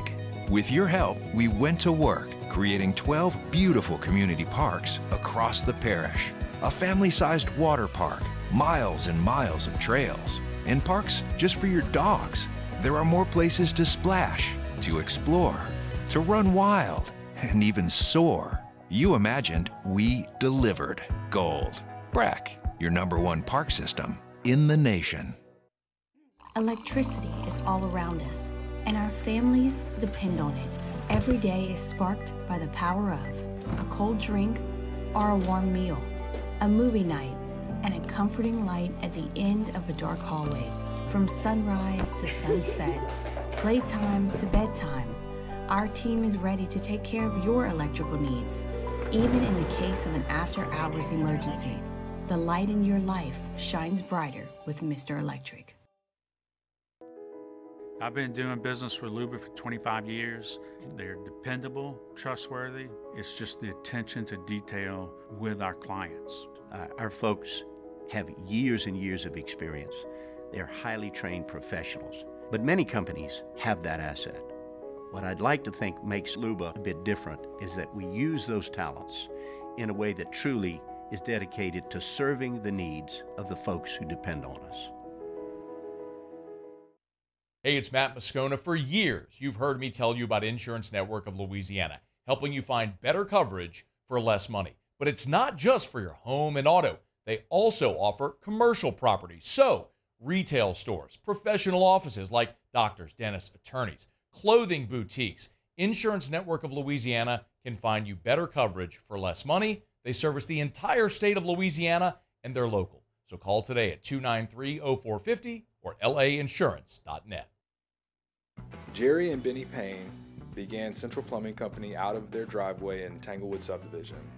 50 years later and 4 generations down the road, we continue to serve Baton Rouge and the surrounding areas for all of their plumbing needs. Residential, commercial, industrial, or hospitality, Central Plumbing is here 24/7, 365. We want to thank our customers, family, and friends for 50 years of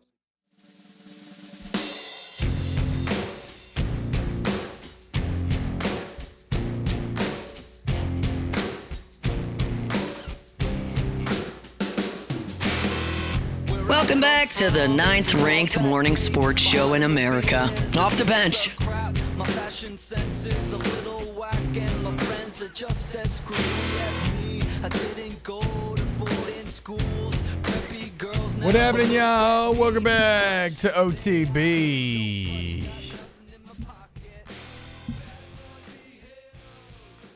That's what I want to be. Can I tell you a quick story about this song? I would love to hear a quick story about this song. It's pretty funny. So my sweet mother-in-law, just the nicest person in the world. Not a sentence you hear very often. I love my mother-in-law. She is great. I've known my in-laws for, basically my entire life. But super sweet, Christian lady, and she listens to K-Love and different things like worship music in the car. Well, the song came out, and bless her heart, she thought it was Heavenly Hills. So it's a great little song. Hills. Yeah, it's like it's Beverly. Yeah, hell yeah, dude. Hills, and she would sing it thinking it was Heavenly Hills. Man, this is actually kind of catchy compared to most of the music I listen to. I remember me and my brother being like obsessed with this song. Really? Yes. Like my what parents, specifically? How can what specifically makes it stand out so much to you? We just Y'all had this song on listening repeat. in your room? Oh, yeah, or just like in the 24/7? car. Yeah. We would ask my dad all the time to put the Weezer CD in so that we could hear this song. It's a great song. Weezer was one of the first concerts I ever went to. Favorite I Weezer love song? Weezer. I think Sweater. Island in the Sun's good. Buddy Holly's my favorite though. Yeah, probably. Buddy Holly's good. Just take it back to 94, 95, 94, 95. Damn. I don't know. I just love Weezer. They get made fun of kind of like Nickelback and Creed do, but Do they? yeah. I don't know. I don't know if it's like No, a recent Weezer? thing. What? Yeah, they get called like I ain't never corny heard and anything. stuff. Nickelback and Creed? Well, not like And I like they Nickelback just and get Creed. like me too, but they just get called like corny and stuff. Yeah, like I mean, that. I guess, and at a certain point, anything old becomes corny. Oh, Yeah. And yeah. it's definitely super millennial / not really boomer, but I could see people Oh calling yeah. it. Yeah. boomer. My It's my more 11-year-old just thinks he's the funniest when he makes fun of everything I put on music wise. Like everything I put on. What does he listen to? Young Dirk. Rappers with little in front of them, little something. I actually think it's Lil Durk, and I'm pretty sure it's only in my head because I just saw that he's in jail for something. Mm-hmm. yeah. I'd be so pissed if I made it and was a millionaire, Yeah. and then I caught a murder charge. If I'd have just been Just smarter not about it. murdered that person. It If I was a would've murder just for been hire smarter thing, about it. technically, So, yeah, that's toxic masculinity. You didn't need to hire someone to kill that guy. Why didn't you just do it yourself? Well, no, you already made it. Just relax. Yeah, It's just chill. Just go make money. Yeah. Oh, I was telling Victoria this the other day. You It's finally like got invited to the Diddy party. anytime there's a celebrity, like all you gotta do is not screw up, and you can actually screw up a little bit. You can screw up more than the average person. Some people just can't do it. Yeah, like you can't make it happen. Timberlake. Yeah. That's what I'm saying. I mean, I guess look, it's probably also, a product of an environment. If you grew up in like a violent gang sort of neighborhood, I guess it's easier to say just don't, just shake free of all that stuff than it, obviously. I wouldn't know. I was more into Switchfoot than I was Creed. I was more into Jars of Switchfoot. Clay than I was Switchfoot. Love Jars of How about Clay. that? Switchfoot is not something I've thought about I can't even think of the last time. All right, when we get back, let's close out hour 2 of OTB. Off the bench.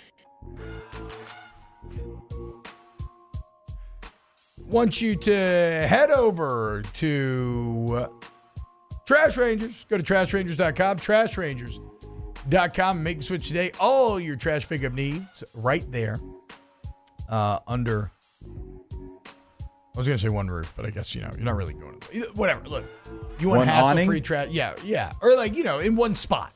You want hassle-free trash removal. You want to make the switch, get the red cans like everybody else. You want to text the night beforehand so your stupid wife never forgets to put out the trash again, okay? That seems very, very problematic. Incredibly That's what problematic. Trash Rangers does. Go to trashrangers.com, trashrangers.com. Yeah, you should go to that website. You should sign up at the bottom of that website. Residential, commercial service, roll-off dumpsters as well. 3 different sizes to choose from. They'll get the right size to you. TrashRangers.com.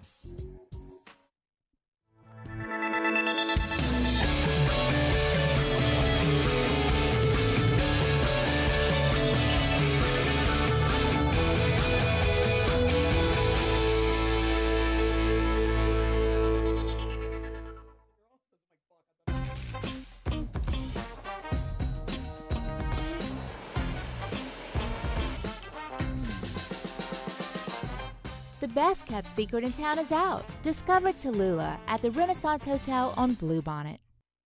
Looking for the ultimate game day experience? Come to the Queen Casino in Baton Rouge. Wall-to-wall TVs mean you'll see every touchdown in HD.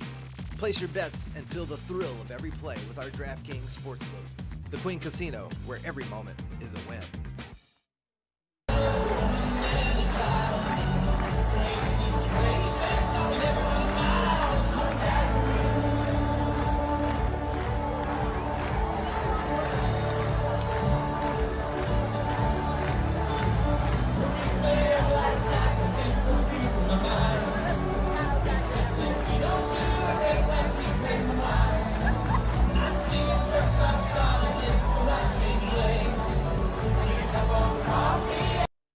At Luba Workers' Comp, our journey began over 30 years ago with a simple belief: our clients come first. At Luba, our business has always been focused on people, not policies. Through every success and challenge, we've continued to grow because we've stayed true to our values, committed to providing you with genuine dependability. Because your well-being is more than a priority. It's our purpose.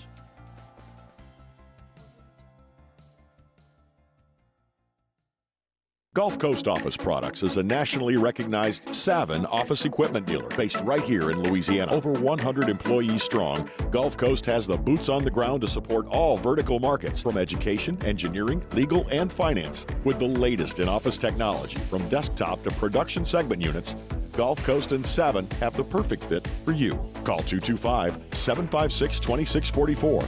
That's 756-2644 for Gulf Coast Office Products. Dylan Cruz here to tell you about Six Rings Baseball and Softball Camp. If you live on the North Shore and play ball, go to Six Rings Camps with former LSU assistant coach Dan Canaveri. His knowledge is second to none, and your child will improve and have fun doing it. Camps were held at Coquille Park and Six Rings Academy in Covington with 4 sessions over the summer. Full day and morning only sessions are available from ages 7 to 13. Go to sixringsbaseball.com or call 985-206-9096. Learn the game to love the game. Gulf Coast Bank and Trust is giving our customers the power to bank anywhere, anytime during this challenging event. And we're right there.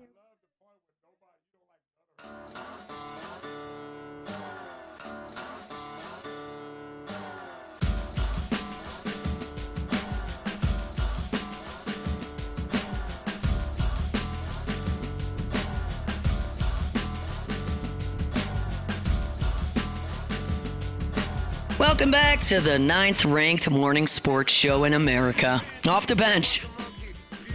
Welcome back Now to this. OTB. This is me going to the mall finally by myself, getting dropped off. Got a couple dollars in my pocket. Yeah. Gonna go to Sam Goody. Gonna try to sneak in, a Beck single into the house. Probably not gonna get away with it, but we're gonna try. What was together with Sam Goody Beck and single? Like a single, like it was on a cassette. It was 2 songs, one on each side. Oh, okay. Yeah. I actually missed cassettes. Barely. I mean, I barely got them, so that makes sense. Yeah. I barely missed them. I was right. We had CDs with the Walkman. Yeah, you don't know the thrill of hearing your favorite song come on the radio. Yeah. And you had your tape in the radio ready to go, and you would run and you'd jump and have to hit record to get as much of the songs you possibly could on the tape. You never got the beginning of the song, but you had, a good you got enough. bulk You of got it. You got the hook.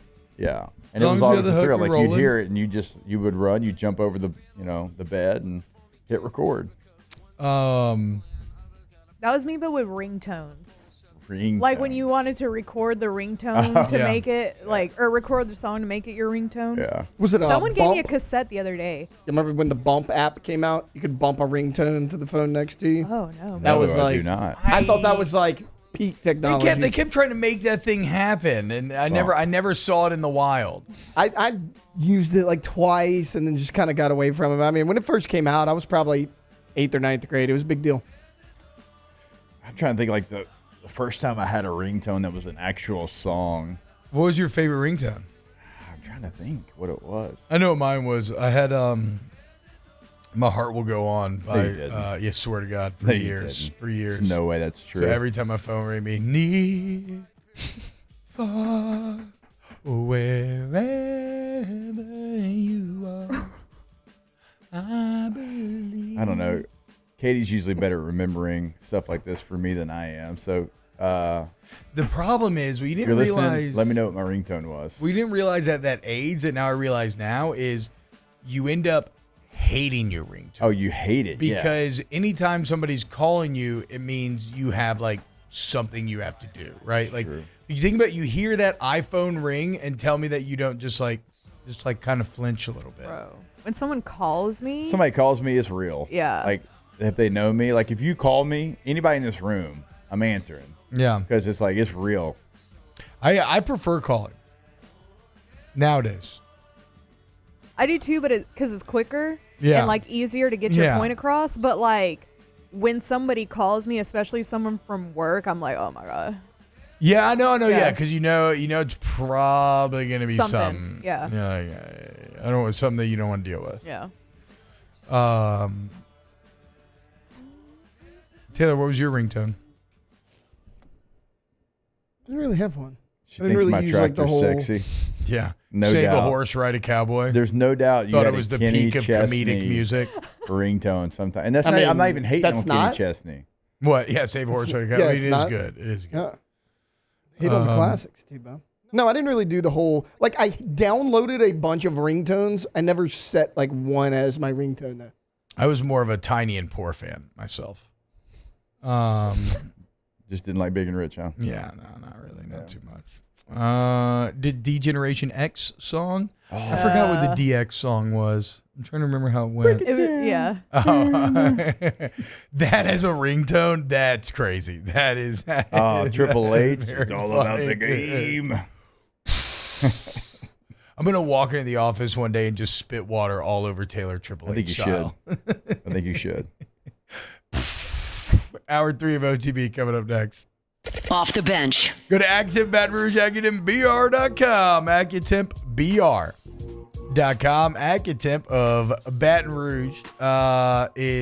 They're your experts, man, for all your AC, heating, and electrical needs. In fact, if you're in the market for a whole home generator, dude, this is just a straight up NFL Blitz. We can talk about this later.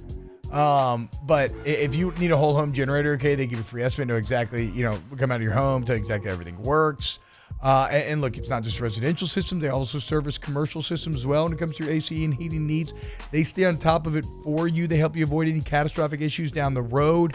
Service to the highest degree is their mission statement, and they follow through on it. Go to Accutemp Baton Rouge. Go to the website today. Schedule your appointment right there online, top right corner of the website, and chances are they're going to be there today. Best part about it, you're going to know exactly who is coming into your home, going to get a full profile of that person. Schedule today at AccuTempBR.com. Join us at Pro Dreams in Mandeville for our special event, A Day of Champions. Meet LSU National Championship winning head coaches Jay Johnson, Skip Bertman, and Paul Maneri. Don't miss your chance to purchase authentic sports memorabilia, autographed by the champions themselves. It's the perfect opportunity to celebrate LSU baseball and take home a piece of history. Visit pro-dreams.com to get your tickets. See you there. Breck teamed up to reimagine your parks, and you imagined big. With your help, we went to work, creating 12 beautiful community parks across the parish. A family-sized water park, miles and miles of trails, and parks just for your dogs. There are more places to splash, to explore, to run wild, and even soar. You imagined, we delivered. Gold. Breck, your #1 park system. in the nation. Electricity is all around us, and our families depend on it. Every day is sparked by the power of a cold drink or a warm meal, a movie night, and a comforting light at the end of a dark hallway. From sunrise to sunset, playtime to bedtime, our team is ready to take care of your electrical needs. Even in the case of an after-hours emergency, the light in your life shines brighter with Mr. Electric. I've been doing business with Luba for 25 years. They're dependable, trustworthy. It's just the attention to detail with our clients. Our folks have years and years of experience. They're highly trained professionals, but many companies have that asset. What I'd like to think makes Luba a bit different is that we use those talents in a way that truly is dedicated to serving the needs of the folks who depend on us.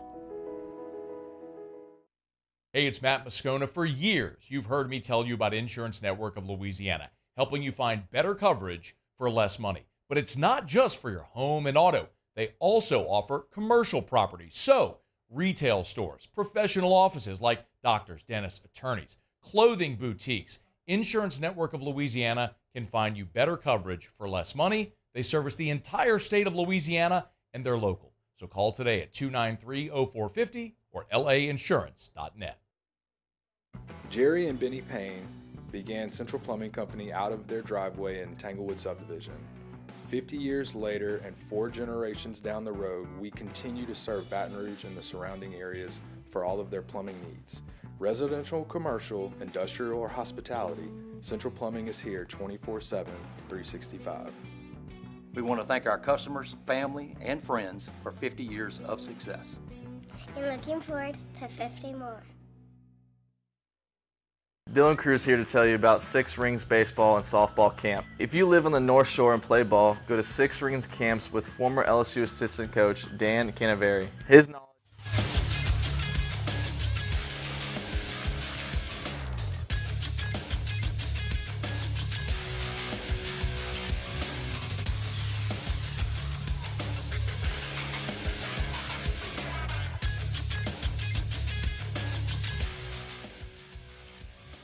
Good morning. It's 9 a.m. here on Tuesday, October 29th. Today in Baton Rouge, expect mostly sunny skies with a high of 88. In hour 3 of today's show, we'll have Nick Underhill of New Orleans Football, our NFL story of the day, and we'll wrap things up with Ask the Bench. If you missed hours 1 or 2 of the show, you can catch it in the on-demand section at 1045ESPN.com. You can also follow us on Twitter or Instagram at OTB_ESPN and watch us on YouTube at the 1045 ESPN channel.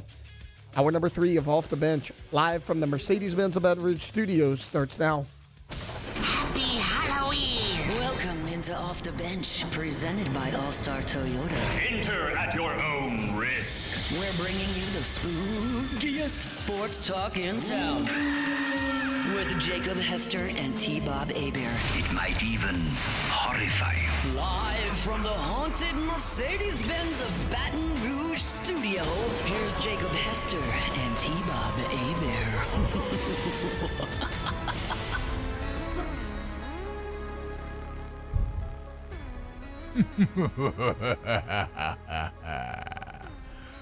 Hebert. Speaking of spooky, what better way to run into the scariest of all topics in Louisiana sports radio right now?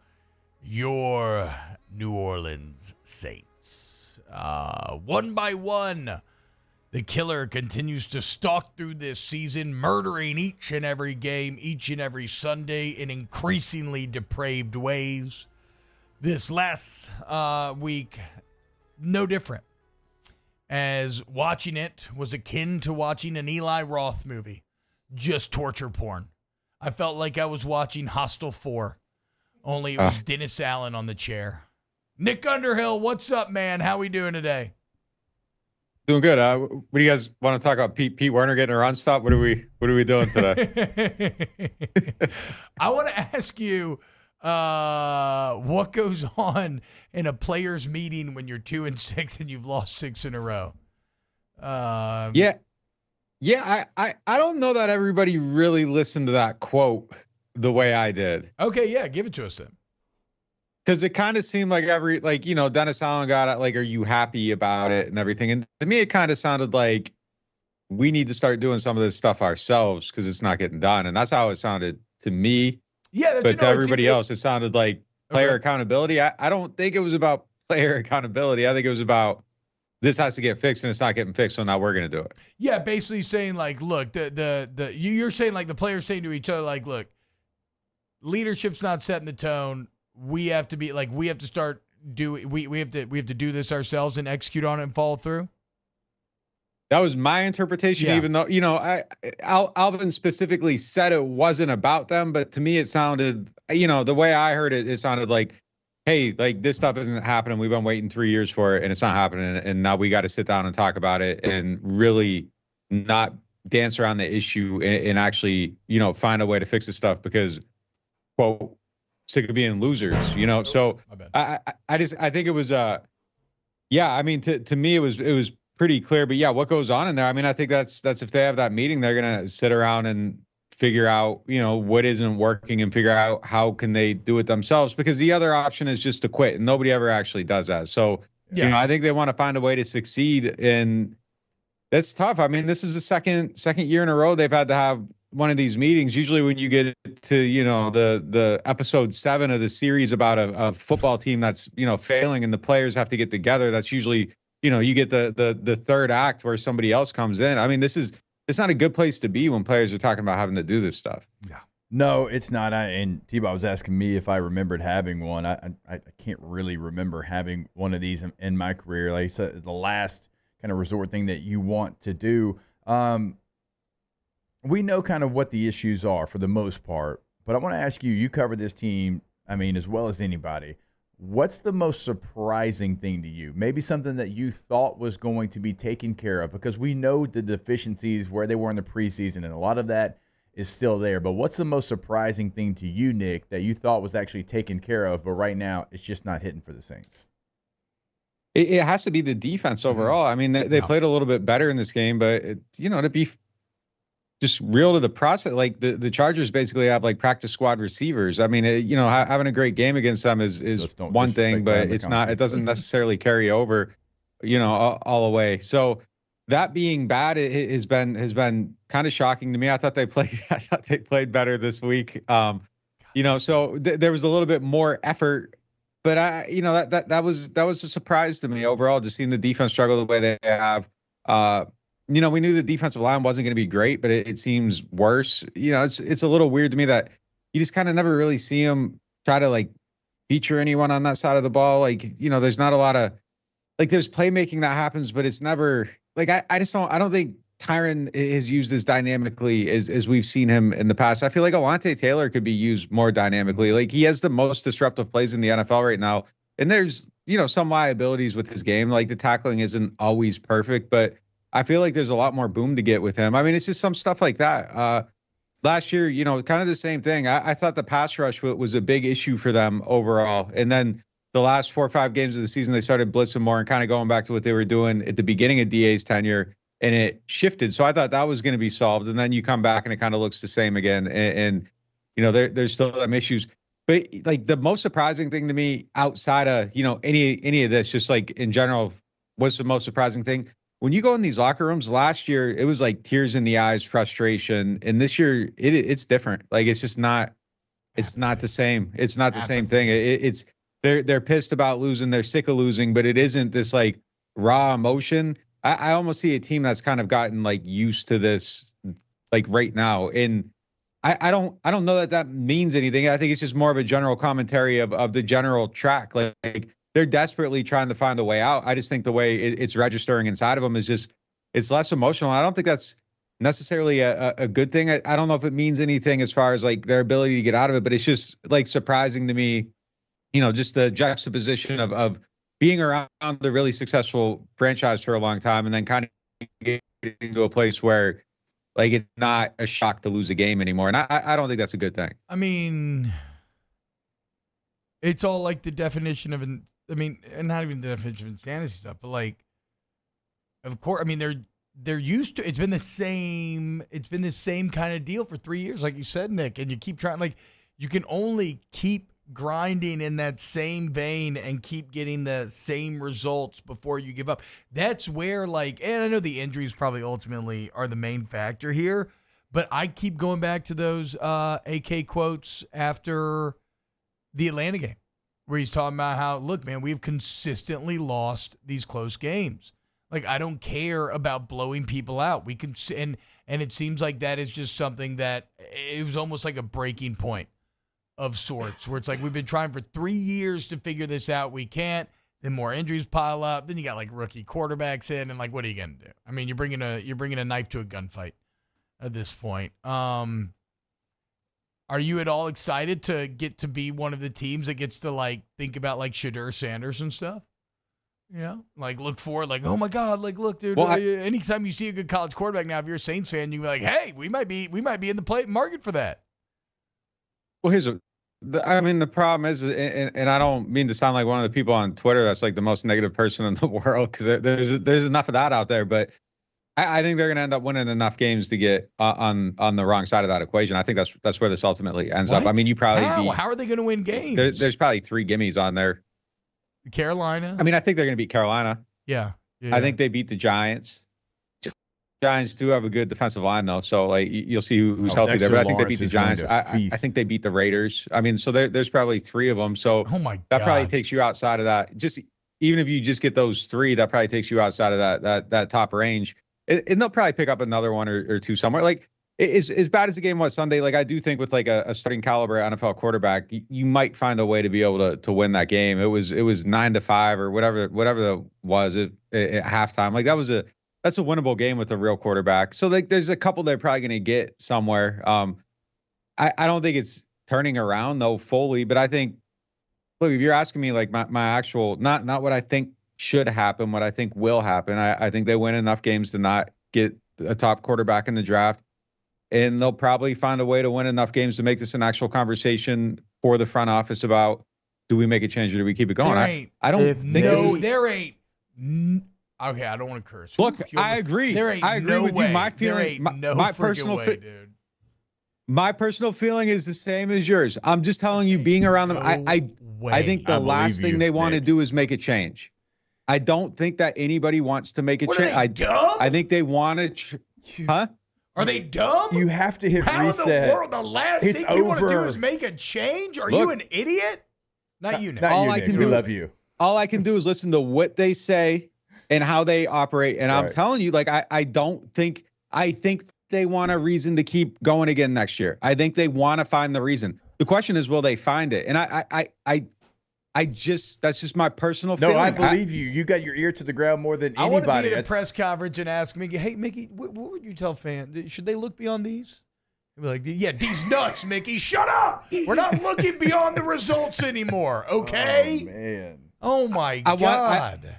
I think they really want them to find a way to be 500 or better down the stretch. And if they are, I think there's a chance. I'm telling, like, people ask me, like, I'm just being around. Like, I think they believe they're like the Pittsburgh Steelers, where it's just like you have one coach for 16 years and you figure it out around them. But the problem with that is Mike Tomlin's never had a losing season, right? I mean, that's where you get into the issue with the comparison. But, you know, I sit back and brace for it. I mean, that's really what I think they want to have happen. I don't think they want. If they wanted to make a change, they already would have made it. I mean, you've lost 6 in a row. Like you would make a change. There ain't no freaking way. Do you remember those old, very problematic videos from back in the day, bum fights? Bumfights.com. Because basically the 3 games that you just described, I should be able to order by calling 1-800-BUM-FIGHTS and get them on a DVD and throw them on when I'm drunk and showing my friends in the dorm, look at this crazy stuff. Isn't this pathetic? This is wild. Look how nasty and degenerate and awful this is. Are you kidding me? Watching the Saints play the Panthers, the Raiders, and the Giants? You should have to pay people to watch that. And much less to give credence to those wins as if they're actually somehow have value. That's the worst logic I've ever heard. It's just to me, just being around them for as long as we have. I mean, I just feel like they always try to have they like their setup. They like the comfortable path. They fashion themselves on being patient. And I think that's just how they're looking at it. And I go back to the interview he did with Bobby, man. He just, the look beyond the results. Like he was telling you, let's find the reasons for it. I'm telling you, they're sitting around thinking, okay, this is going to turn around once everybody's healthy. The quarterback's almost there, and it's going to be fine. I think that's what they think, and then they think they're going to add to it. Look, they just re-signed Alvin Kamara. I mean, that's the biggest tell of all that you aren't planning on doing a reset unless you have to. They aren't going to trade away any of their players. But isn't running back they aren't also getting like kind of a hold up now low? It's like committing to a running back is not the same cost as committing to some of these other positions. So you keep a fan favorite, you keep a player who's good. Like I feel like you could re-sign Kamara and still have that as part of like a larger rebuild, no? Or like a complete restart. You could, but when you're a team that's in complete cap hell and getting to the other side of it, clearing out, $15 million in salary and having a place to go with that money, that's kind of, instrumental to it, instead of pushing more money down the line to where you have these dead money costs when he leaves. And, to me, it just kind of screams like going to keep trying to add to this, get healthy, add some better depth. And we think the team that was out there in the first 2 weeks is a real team. That's just my read on it. My personal thing. I hear about the first 2 weeks again. I'm going to throw a chair to the television. I look at it and say, where is this going? Like for the longest time, I was like, don't do the like. It's to the point where I would start rebuilding it. I would start looking at it. I feel like you tried this path. It didn't work. I understand why you tried it. I didn't disagree with it at the time. Your coach quit on you. It felt like there was maybe something that wasn't too far off, but they haven't found it. And they haven't found the way to elevate above their circumstances. And at some point, you got to be able to win a game you aren't supposed to win. And I don't know that that's happened yet. So it feels like you're banging your head off the wall. And then you get back here next year and, okay, you get healthy, you have everybody back. And then what's the ceiling again? It's right in the middle. So it just feels like. Who do you have back? I don't know. It feels hopeless right now. Who do you have back? A fully healthy roster is still not that good. It's brittle. It's okay. And it's older. And that's the problem with the management. Yeah. I mean, the management of the cap is that's what happens. You get injuries and nothing can. So you have to clear the cap. Like the thing is, if they reset this, it's probably a 3-year process. And I think you just got to start doing it though. Like you get to the trade deadline. Marshawn Lattimore's a tradable asset. You aren't going to the playoffs this year. Like just move forward with the and Kool-Aid and figure out with them. That's why you drafted the guy in the second round. I would try to trade him. I would get an asset back, but I don't think these are the things that we're going to see. And it's just, I think it just is where it is. You don't have anything to fall back on, and that's what's crazy to me. Like there's nothing to fall back on. Like, well, hey, remember at least when he was here, he did this. And Nick, nobody tries to keep the window open this long in the NFL. It doesn't matter who you are. Like you are going to not be there if they feel like that window is closing. I know, like for me in my own situation, like North Turner was 13-3 in 2009, and then in 2010 I think we were 10-6, and then it was like 8-8. It's like, hey, if you don't go make the playoffs, you're done. 7-9 fired, right? And North was 56-40 in San Diego. Yep. That's just my example that I went through. It's like nobody, like if it's going the other way, even if you had like, they could lean back on them going to the AFC Championship game a couple years before that, having a 13-3 season. But they didn't care because it's like, hey, we got to move on. We don't have time to wait around. And the Saints are the only one that sit there and wait. And to your point, Jake, I know, Nick, we've talked about this in the past, but like when you do go full rebuild, you can enter hell for a while, right? But that was in the context. Yeah, exactly, right. That was in the context of like, you're still 500. You're right on the edge. Like you're already in hell. And now you're saying we're just going to post up. So then what happens when you do go rebuild? You're just going to be in there even longer? Like, does this sound like DA kind of, how do you think the front office interprets this quote that you tweeted out from the WWL interview? Quote, I think we have some good young players. I don't know that we have any great young players, or at least now that we're in that position. I think we have some young guys that are developing that we hope can continue to get better and improve. But, I mean, basically saying like, yeah, our draft picks suck. Yeah, I wouldn't say that in public. I mean, that can be your thought. That could be your thought in the building. I think we all know the drafts haven't been great. I think there are some really good. I think Olave is a pretty good young player. I think Alante's one. You just drafted some first round picks. It's just not something I would say on the radio. So, but look, I mean, to your guys' like point about leaning back, like one of the hardest things about covering this team is that I don't know that there's a comp to this situation anywhere else in the league. Yeah, it's just the setup is different. The whole thing is different. So I don't really know how to gauge it. I don't know, if the Spanos family gets pissed off, like anything's possible. Like I just don't know. There's just not a comp. Like it's just, it exists in this place where I don't know that there's anything you can look at and say, this is how this normally happens, because it's a different type of setup. And I think in some cases that's been a positive, but right now it doesn't, I don't know. I don't know where decisions are get made from above up top. Like, I don't know how any of that works yet, because we've never really seen it. We've seen it, I guess, with the Pelicans. They made a quick change there with their coach. So we know that they're willing to make a hard decision if they believe in it. So I don't know. Maybe that happens somewhere else, but it's just, it's a very unique setup. They empowered David Griffin, though, right? What's that? That's good. Like the Pelicans front. That's because they empowered David Griffin, right? Like, and Mickey Loomis obviously philosophically does not exist. He just doesn't operate in the same way that Griffin does. Yeah, I mean, he prides himself on being, patient and looking at it and all that. And I mean, I think at times that's been really good. I think there were times. I think, again, going to that, and Tom Benson was still alive then, but he was, his health was deteriorating. But I do think that patience sometimes has paid off. Like, a lot of places probably would have fired Sean 14, 15, 16. Yes. You're 7-9 all these years. You're spending all this money on the cap. Yeah. He's openly flirting with other teams, and they dug their heels in, stuck with it, and he ends up being the perfect guy for the next run. I think, after like Bounty and the FBI thing, like that was probably a time where a lot of people fire their coach and they didn't. And I thought that ended up being a net positive too. But, I don't know if this is the same thing right now. And look, I mean, it isn't like this situation is set up to be super successful. You tell me a coach's quarterbacks are, Andy Dalton, Jameis Winston, Derek Carr, but it's just not. It's not going anywhere, and that's the problem. Though. They chose Carr, though. They chose Carr. They chose Carr, though. So, nah. And look at Jameis. I mean, my point is, it's not like 12 wins and you're getting 6. You know what I mean? It's like, but it's just not. It's stuck, and it's point. It just feels pointless right now. The whole thing feels a little bit pointless right now. Well, thank you, Nick. I know this has to be a very interesting time for New Orleans football, having to, such good work being done about such a bad team. But if you need to keep up with everything black and gold, New Orleans football as a site, have been a proud subscriber for many, many years. I will continue to do so. They are the absolute best. You have a happy Halloween, Nick. What are you dressing up as? So I got a pair of Air Max 95s that are like designed to look like Freddy's sweater. So I'm gonna wear those. So that's just really all I got going on. Just not even a sweater, not even a sweater or a hat, just the shoes.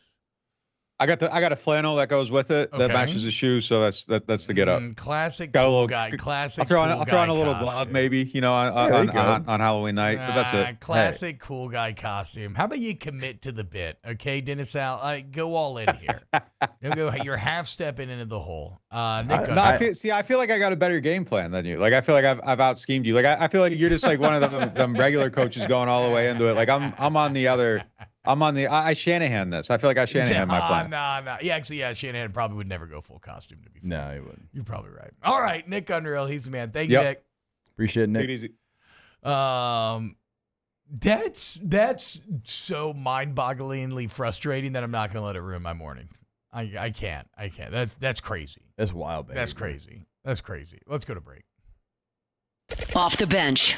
Go to Main Event, guys. We love Main Event. And if you need a corporate event, you want a unique and exciting atmosphere, you want pro-level bowling, a multi-level laser tag arena, over 100 arcade games, okay? Look, man, you're having a holiday party. You want to do like a company team building event. You got a big company milestone sales goal celebration you want to do. Here at Main Event, we have you covered. We have dedicated event planners that ensure everything's run smoothly so you can focus on having fun. Book your next corporate event by visiting mainevent.com. Mainevent.com. But Jake, what about when the family wants to have some fun? Yeah, you're right about that, T. You can do so many different things. You can bring the crew there. I know me and the 5 kiddos and Kate, we love going to Main Event. You can do it all. You can bowl. You can eat there. We love the food. Love a good bar food setup. They have that at Main Event. T-Bob mentioned all the different games. They're open late as well. You can find all that information. You can book your party. You can book the bowling alley as well at mainevent.com. Gulf Coast Bank and Trust is giving our customers the power to bank anywhere, anytime during this challenging event. And we're right there with you. Our mobile banking app is a smart way to manage your money and time. Gulf Coast Bank and Trust, the bank that cares about you.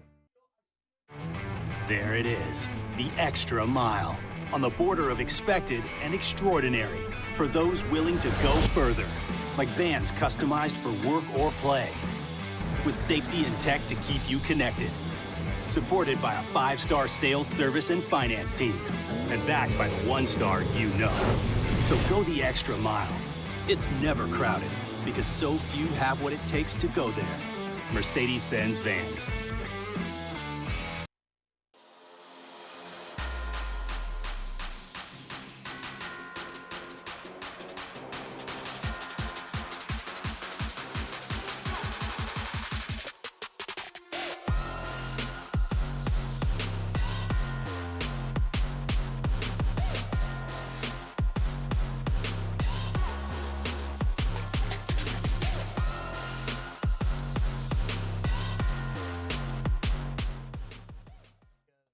At Luba Workers' Comp, our journey began over 30 years ago with a simple belief: our clients come first. At Luba, our business has always been focused on people, not policies. Through every success and challenge, we've continued to grow because we've stayed true to our values, committed to providing you with genuine dependability. Because your well-being is more than a priority.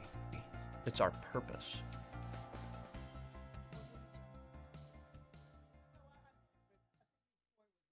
Breck teamed up to reimagine your parks, and you imagined big.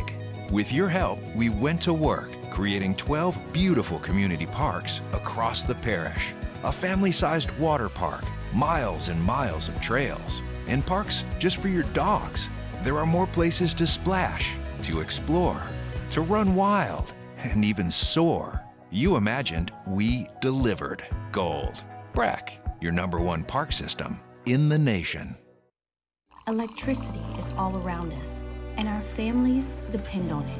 Every day is sparked by the power of a cold drink or a warm meal, a movie night, and a comforting light at the end of a dark hallway. From sunrise to sunset, playtime to bedtime, our team is ready to take care of your electrical needs. Even in the case of an after-hours emergency, the light in your life shines brighter with Mr. Electric.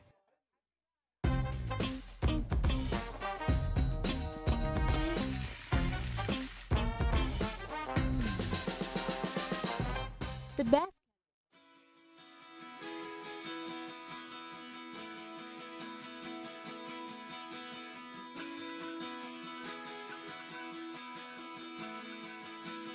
Welcome to the planet. Welcome in to the best morning sports-ish show around. Off the Bench with Hester and T-Bob.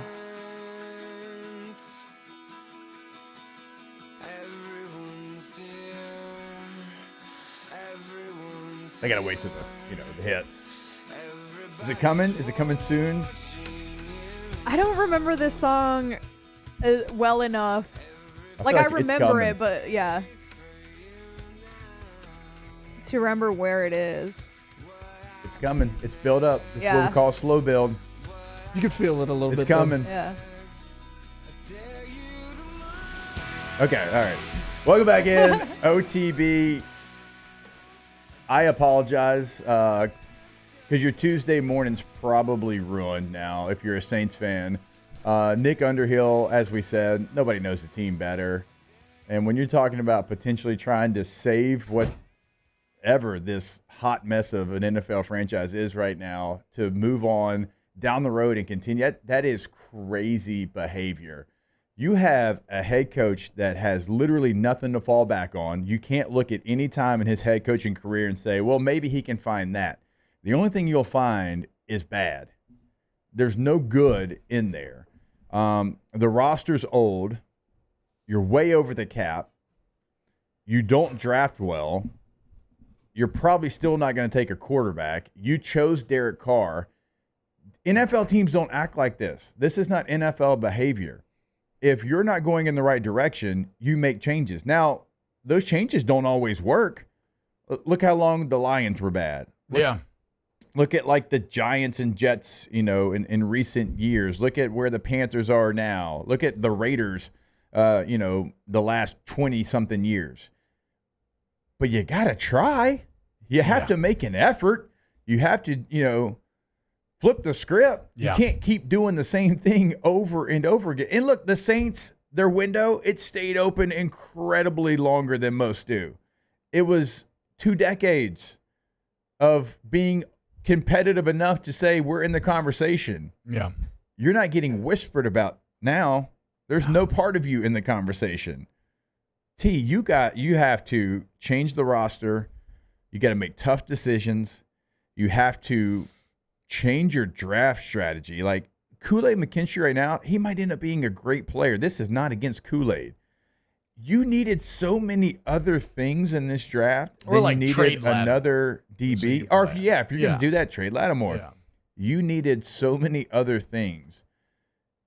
You needed a receiver this year. You don't go and get a receiver. You needed offensive line help. You don't do those things. It's like just, you try to be the smartest guy in the room time and time again, and it hasn't worked out. Well, and you've traded up like an outlier amount compared to the rest of the NFL. Yeah. Because again, like you said, you think you're the smartest guy in the room. Hubris is a hell of a thing. Whatever, though. Look, ultimately, Jake, because you're exactly right about everything you just said. And ultimately, though, the Saints will pay the price for it. Yep. You're already seeing apathy. You're already seeing people check out. Price, demand is way down. Like, that's all only going to continue. Just like I'm going to continue to tell you about Tommy's Windows, Doors, and Siding, GEAUXTommies.com. GEAUXTommies.com, a place that doesn't suck, that does it the right way, and that for 7 years running has been named to the Angie Super Service list, right? How's that for a successful run of play? Okay, when you work with Tommy's, you will see the difference clearly. So you need Hardy Plank or Vinyl Siding, wood or vinyl windows. You need any type of door. Invest in your home. Make Tommy's one of the bids on your project. I'm not even telling you this outright use, right? Make them a bid on your project and let Tommy's Windows, Doors, and Siding prove to you why they are the best people for the job. Yeah. I still can't believe this quote, too, from DA. I don't know that we have any great young players, or at least we're not in that position, at least yet. I think we still got some young guys that are developing that we can hope keep better and continue to improve. It's a valid and fair question. I think you can win a lot of games with a lot of good players. You don't have to have a ton of what people might consider to be great players. You need tough, smart, competitive football players to play games the right way. I think we have some of those guys, and then some other young guys, like rookies and second years players, we're finding out about. The hell does that mean? I mean, how about this? You know who we know about, Dennis? You. Yeah. And why would we trust your opinion on what constitutes a successful NFL football team when you've never been at the head of one and you've been given now damn near a decade of a sample size of opportunity? Like, how does this quote carry any water when your own resume? Okay, so if you're describing some of your young players as good but not great, how would you describe yourself? If we're just being objective. Because you ain't hitting good. Actually, you ain't hitting average. I mean, so if they're good but not great, what are you? Bad but not awful? Well, no, I think objectively you're more like awful but not the worst. Because aren't there 2 coaches worse, we said, out of all the coaches that have coached like 100 whatever games it is? Yeah. I think there's 2 that maybe have a worse record. Mm. The Taylor Sharp of Saints football continues to operate just boldly in the shadows. To be the one bright spot.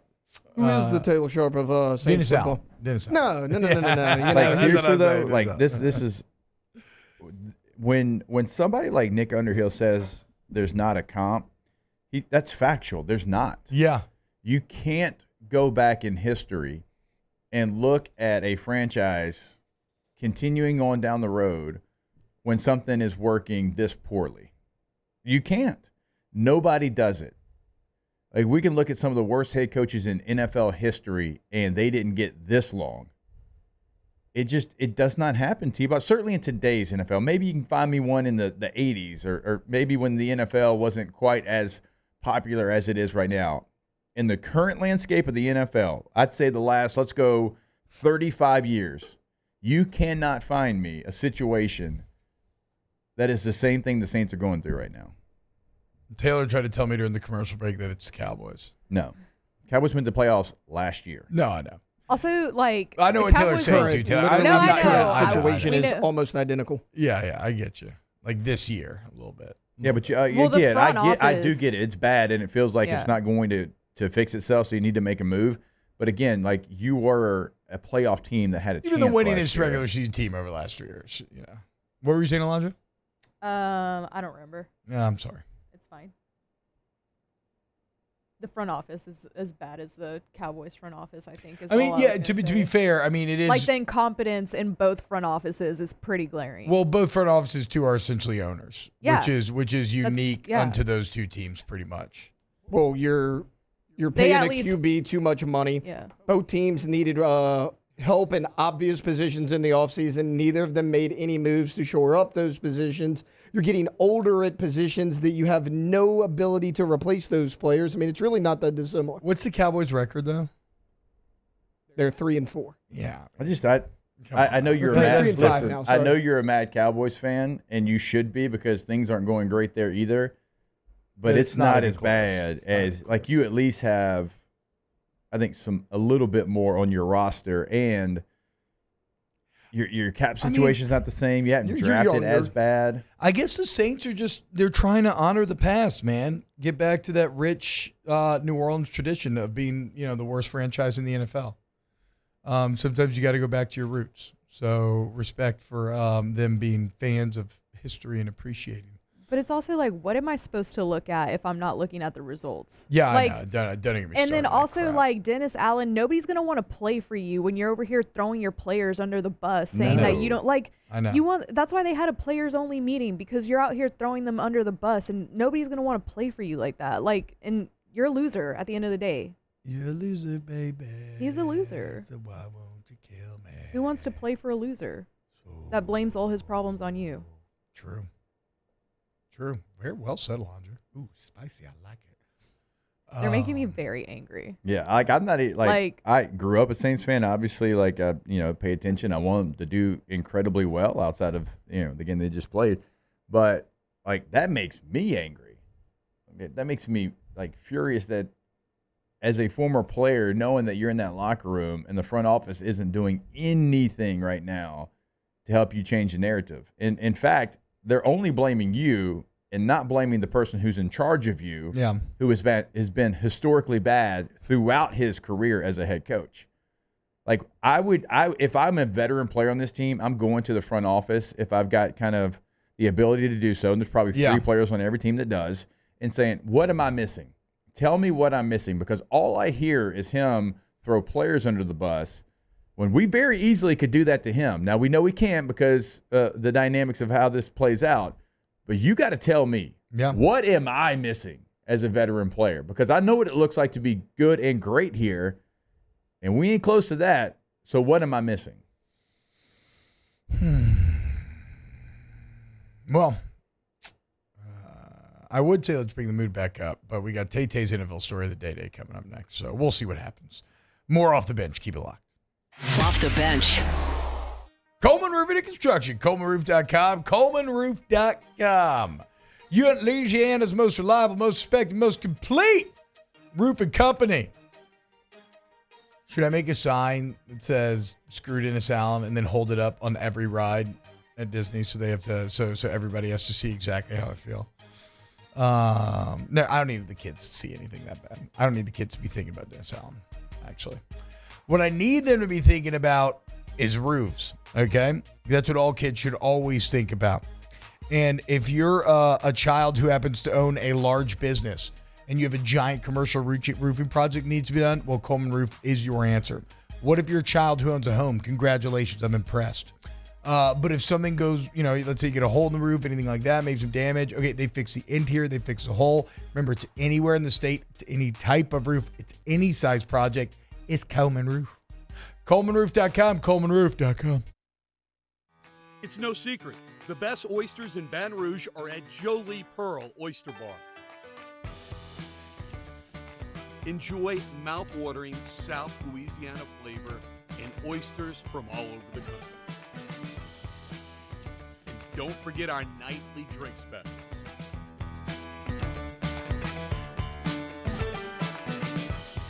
Jolie Pearl Oyster Bar, located in downtown Baton Rouge. I've been doing business with Luba for 25 years. They're dependable, trustworthy. It's just the attention to detail with our clients. Our folks have years and years of experience. They're highly trained professionals, but many companies have that asset. What I'd like to think makes Luba a bit different is that we use those talents in a way that truly is dedicated to serving the needs of the folks who depend on us. Hey, it's Matt Moscona. For years, you've heard me tell you about Insurance Network of Louisiana, helping you find better coverage for less money. But it's not just for your home and auto. They also offer commercial property. So, retail stores, professional offices like doctors, dentists, attorneys, clothing boutiques. Insurance Network of Louisiana can find you better coverage for less money. They service the entire state of Louisiana, and they're local. So call today at 293-0450 or lainsurance.net. Jerry and Benny Payne began Central Plumbing Company out of their driveway in Tanglewood subdivision. 50 years later and 4 generations down the road, we continue to serve Baton Rouge and the surrounding areas for all of their plumbing needs. Residential, commercial, industrial, or hospitality, Central Plumbing is here 24/7, 365. We want to thank our customers, family, and friends for 50 years of success. And looking forward to 50 more. Dylan Cruz here to tell you about Six Rings Baseball and Softball Camp. If you live on the North Shore and play ball, go to Six Rings Camps with former LSU assistant coach Dan Canaveri. His knowledge is second to none, and your child will improve and have fun doing it. Camps were held at Coquille Park and Six Rings Academy in Covington with 4 sessions over the summer. Full day and morning only sessions are available from ages 7 to 13. Go to sixringsbaseball.com or call 985-206-9096. Learn the game to love the game. Gulf Coast Office Products is a nationally recognized Savin office equipment dealer based right here in Louisiana. Over 100 employees strong, Gulf Coast has the boots on the ground to support all vertical markets, from education, engineering, legal, and finance. With the latest in office technology, from desktop to production segment units, Gulf Coast and Savin have the perfect fit for you. Call 225-756-2644. That's 7.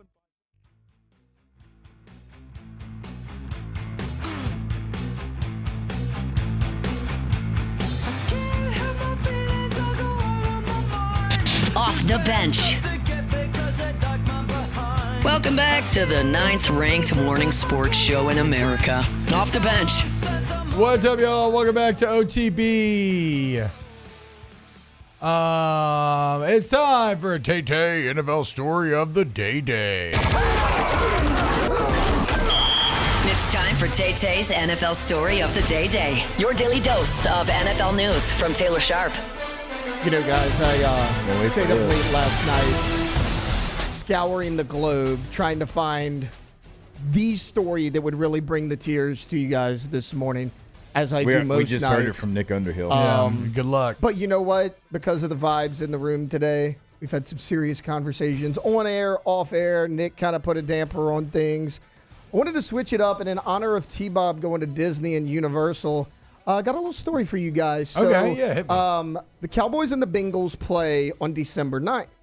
Well, they're going to have the Simpsons Fun Day football on December 9th. It's going to be a Simpsons broadcast. This is in honor of you going to Universal, hell of course. Yeah, dude. Here's a sample of what the field might look like. So you got the Cowboys on one end, Let's go. the Bengals on the other. Homer Simpson will be the Cowboys head coach, which might be an upgrade. And then Bart Simpson is going to coach the Bengals. They're going to have Lisa and Marge interviewing the players like halftime before the game. It's going to be them on there.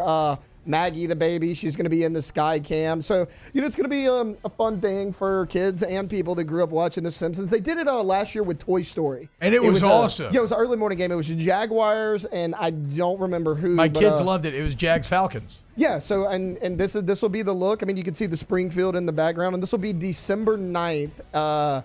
And, they mentioned that this is the follow-up to that Toy Story thing. So it'll be on a Monday night, but they're calling it, Sunday night with The Simpsons on Monday Night Football. So a cool little wrinkle there that the NFL's doing. That's badass. It's really cool, man. I'm looking forward to this. Like I said, I thought last year was a huge success. There were a couple maybe somewhat awkward hiccups, but they were in Andy's room. It was live action. Booger McFarlane was on the call. Yep. Hey, Boog. Hey, fella. That's interesting. Simpsons are one of those things that everything I've seen, I appreciate, but that's like one of the kind of nerd pillars that I don't have a personal ton of experience with. I was never allowed to watch it growing up. Oh, The Simpsons? Yeah. Oh, I loved The Simpsons growing up. It was great. I don't think my mom enjoyed us watching it, but my dad didn't care, so yeah, we got away with it. Commentary. The commentators, Mina Kimes and Dan Orlovsky. Oh, that's cool. Yeah, you kind of remind me of Ralph. Ralph. Yeah, Ralph. Is that the kid, Ralph Wiggums? Isn't that Chief Wiggums' son? Who? Yeah, you kind of remind me of Ralph. Yeah, I watch Ralphie. The Simpsons every now and then. I don't know a Ralph. Oh yeah, this is Ralph is the one. Yeah, he's a little chunky, Wiggums, right? Yeah. Yep. Kind of same personality, same vibe. Little chunky not, kid. Not aesthetically, Me, same vibe. Not just y'all's vibe is the same. For sure. I gotta look. I gotta watch more. I thought I watched all the Simpsons. I don't know. You get more of I think a Millhouse kind of vibe to you. But yeah, big Millhouse energy too. Guys, what do y'all think I do? Like, it's not even offensive at this point. Like, I'm worried about y'all's perceptions. I don't know. Are so bad. Martin Prince is actually who you remind me of. Who? Martin. You'd know him if you saw him on Simpsons. Huh. I think that's who you remind me of. I don't know. Ralph's pretty good. This little kid with no hair, chunky, look at Martin shirt Prince. Tucked into his Alondra, belt. I see Martin Prince. Does that not Tay-Tay? Martin Prince is Tay-Tay. Taylor, that's what I'm saying. Martin Prince is 100% Tay-Tay. Is T-Bob comic book guy? Yes. No, T-Bob for sure is comic book guy. I know who y'all are talking about. Honestly, though, like, again, I don't care. What about me gives off Martin Prince vibes? It's a lot, man. Everything. What do you mean? What doesn't? Everything, but like, is there an example? I'd say I'm a mixture of comic book guy and Barney. Like, I don't even look like these guys. Right? I mean, Barney's the drunk at Moe's all the time, right? Yeah. Barney Gumble. Yeah. I'm those two. Actually, your whiskey and wine. Yeah. Is the two of those people. Yeah, exactly. Yes. I remember like the Zombies game, Call of Duty Zombies. Yeah. You could jailbreak one of them, and they had like a Simpsons map. Oh, like a Simpson mod? Yeah, Oh, and that's so fun. you had to, all the zombies were Simpsons. Oh, that's great. So like you're out here like killing Maggie and Lisa and Bart and all Maggie that. was a pretty problematic one to start with there, Alondra, but that's fine. I'm not going to read too much into that psychologically. Don't. Let's go to break. When we get back, close on the show. Off the bench. I mean, Taylor, why are you giving me a quizzical look? She started with killing the baby. Of all the characters you could have, I mean, you could have said, you get to kill Krusty or Sideshow Bob or anything. She said Maggie first. Go to All-Star Toyota Baton Rouge. Taylor, have you ever thought about what your life would be like if you had a Toyota Camry? I mean, no, but it would probably be nice. We'll start thinking, okay? Because you could. If you go see them off an airline in Goodwood and deal with the excellent sales team and maybe buy a Toyota certified used vehicle where you still get that excellent warranty coverage. And if you need a body shop, all makes and models welcome. Doesn't have the All-Star, doesn't be Toyota. And it's right there off of Airline Goodwood. Very conveniently located. Great deals. Better people. All-Star Toyota Baton Rouge. Go to the website today. See what you can buy new. See what you can lease. And always see what you can rent per day rental prices. And everything is available. So if they offer it, you're going to be able to rent it. Go to the website today to find more information. All-Star Toyota of BatonRouge.com. The only thing scary about the deals at Bayou Ford is if you miss out on them, like $15,000 off F-150. Bayou Ford has $15,000 off Ford F-150. All new Bayou Ford vehicles come with a complimentary 7-year powertrain warranty. The crew at Bayou Ford is going to do right by you. I've been doing business with Luba for 25 years. They're dependable, trustworthy. It's just the attention to detail with our clients. Our folks have years and years of experience. They're highly trained professionals. But many companies have that asset. What I'd like to think makes Luba a bit different is that we use those talents in a way that truly is dedicated to serving the needs of the folks who depend on us.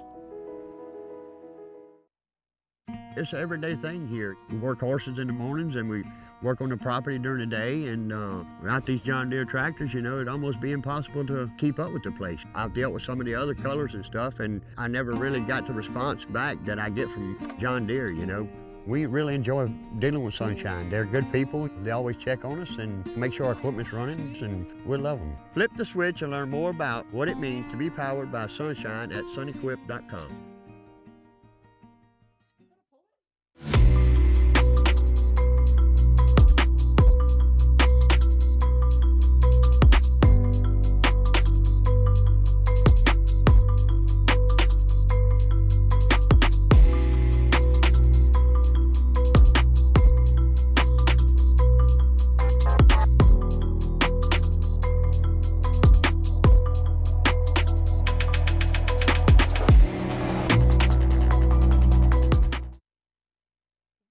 Breck teamed up to reimagine your parks, and you imagined big.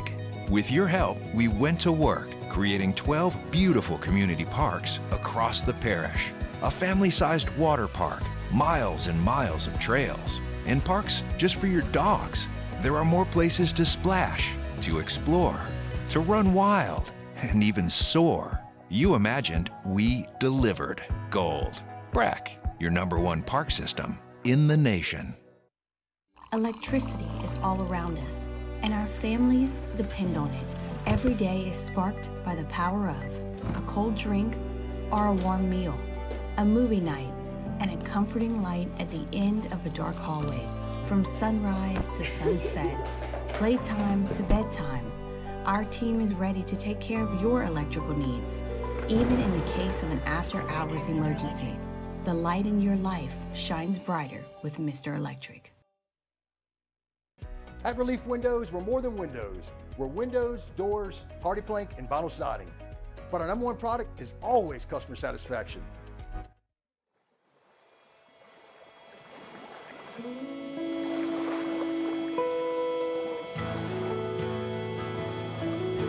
Welcome in to the best morning sports-ish show around. Off the Bench with Hester and T-Bob.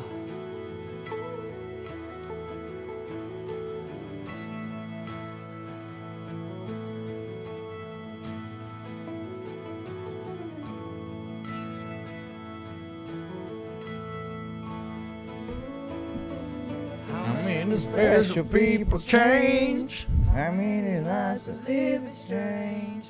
Where were you when we were getting high? Welcome back to OTB.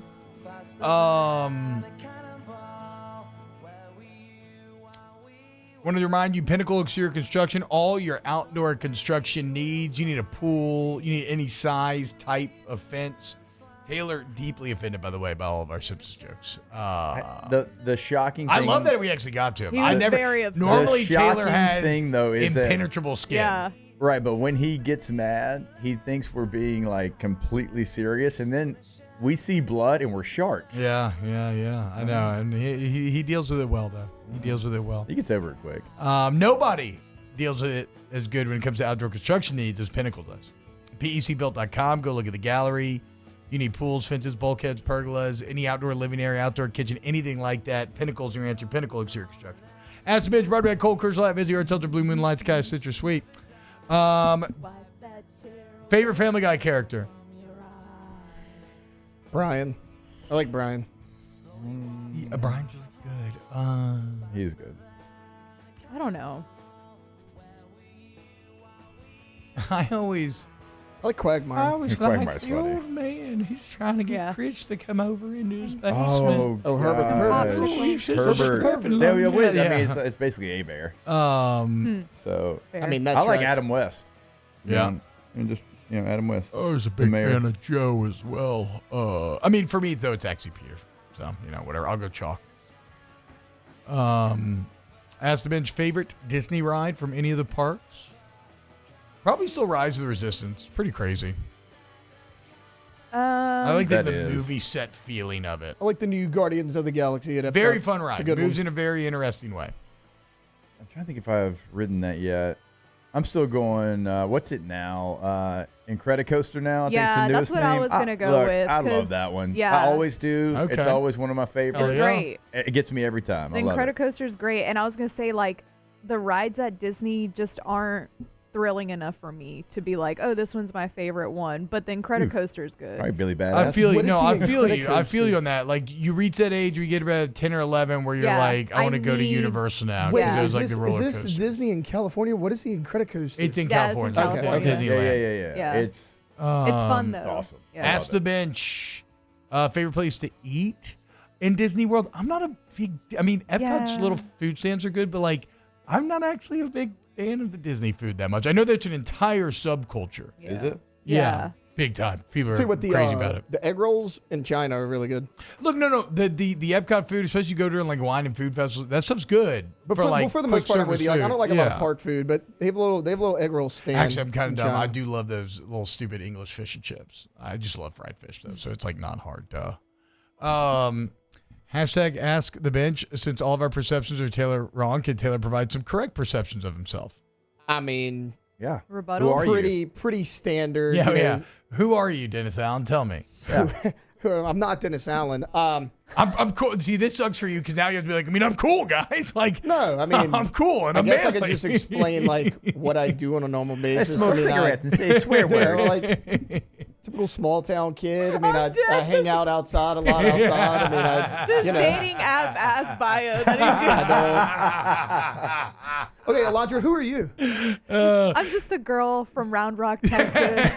No, that's what I'm saying. You're in a lose-lose. There's no way to describe yourself without sounding like you're on a dating app. No, I was just like, What I do Okay, I'll every day? describe myself. Yeah. I've been known. A lot of my friends say I have massive genitals. I no, lift like, really heavy we're weights. asking like an accurate perception of I am a husband, a dad, a believer. I'm too gritty to be pretty. I am 5'10", so low man wins. Well, why are you on a dating app then? Huh? Why not? Husband, Who I dad, am. believer. It sure sounds like that's a dating app bio. Really? I wouldn't know. Sounds like you would. Ask the bench. What crazy hat will be worn tomorrow? T.O.'s not gonna be here he tomorrow. won't be here tomorrow. Yeah, sorry guys, I'm out of here. And only so many fits my head. Ask so. the bench. Favorite Disney character ever?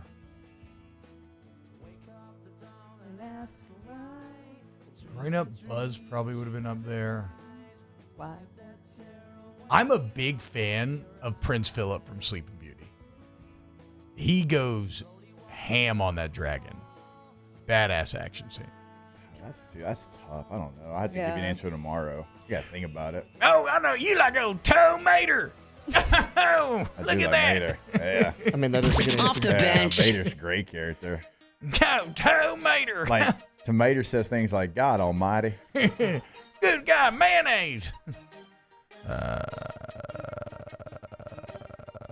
ITI Technical College. Man, there's some good courses they offer there at ITI Technical College. ITIcollege.edu is the website. If you want to let them know you came from OTB, 267-8003. Look, you call up, you speak with an admission specialist. They start to lay out the plan, okay? If you work full-time, we got flexible scheduling. We do night classes, no classes on Friday, which is great. Beautiful campus right here in Baton Rouge. Get a better life. Get ITIcollege.edu. Yeah, go to the website today and see what they can do for you. And one of the things you will see immediately is the incredible campus. Gives you an overshot of it. But we always encourage you, go schedule a tour. Go see it for yourself. Set up for your success, ITIcollege.edu.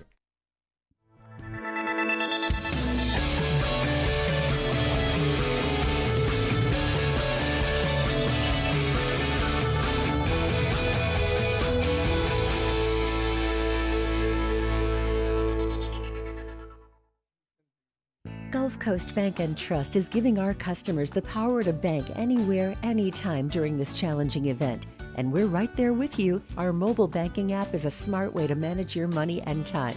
Gulf Coast Bank and Trust, the bank that cares about you. The Windsor Senior Living Community in Mandeville, Louisiana is a beautiful, vibrant apartment community geared towards seniors. They are nestled right in the heart of Mandeville, where seniors live a more carefree lifestyle in spacious apartments with the peace of mind that comes from having a little extra help. Call the Windsor at 985-624-8040 to schedule a lunch and tour. Come see how the Windsor can be your passport to peace of mind. At Luba Workers' Comp, our journey began over 30 years ago with a simple belief: our clients come first. At Luba, our business has always been focused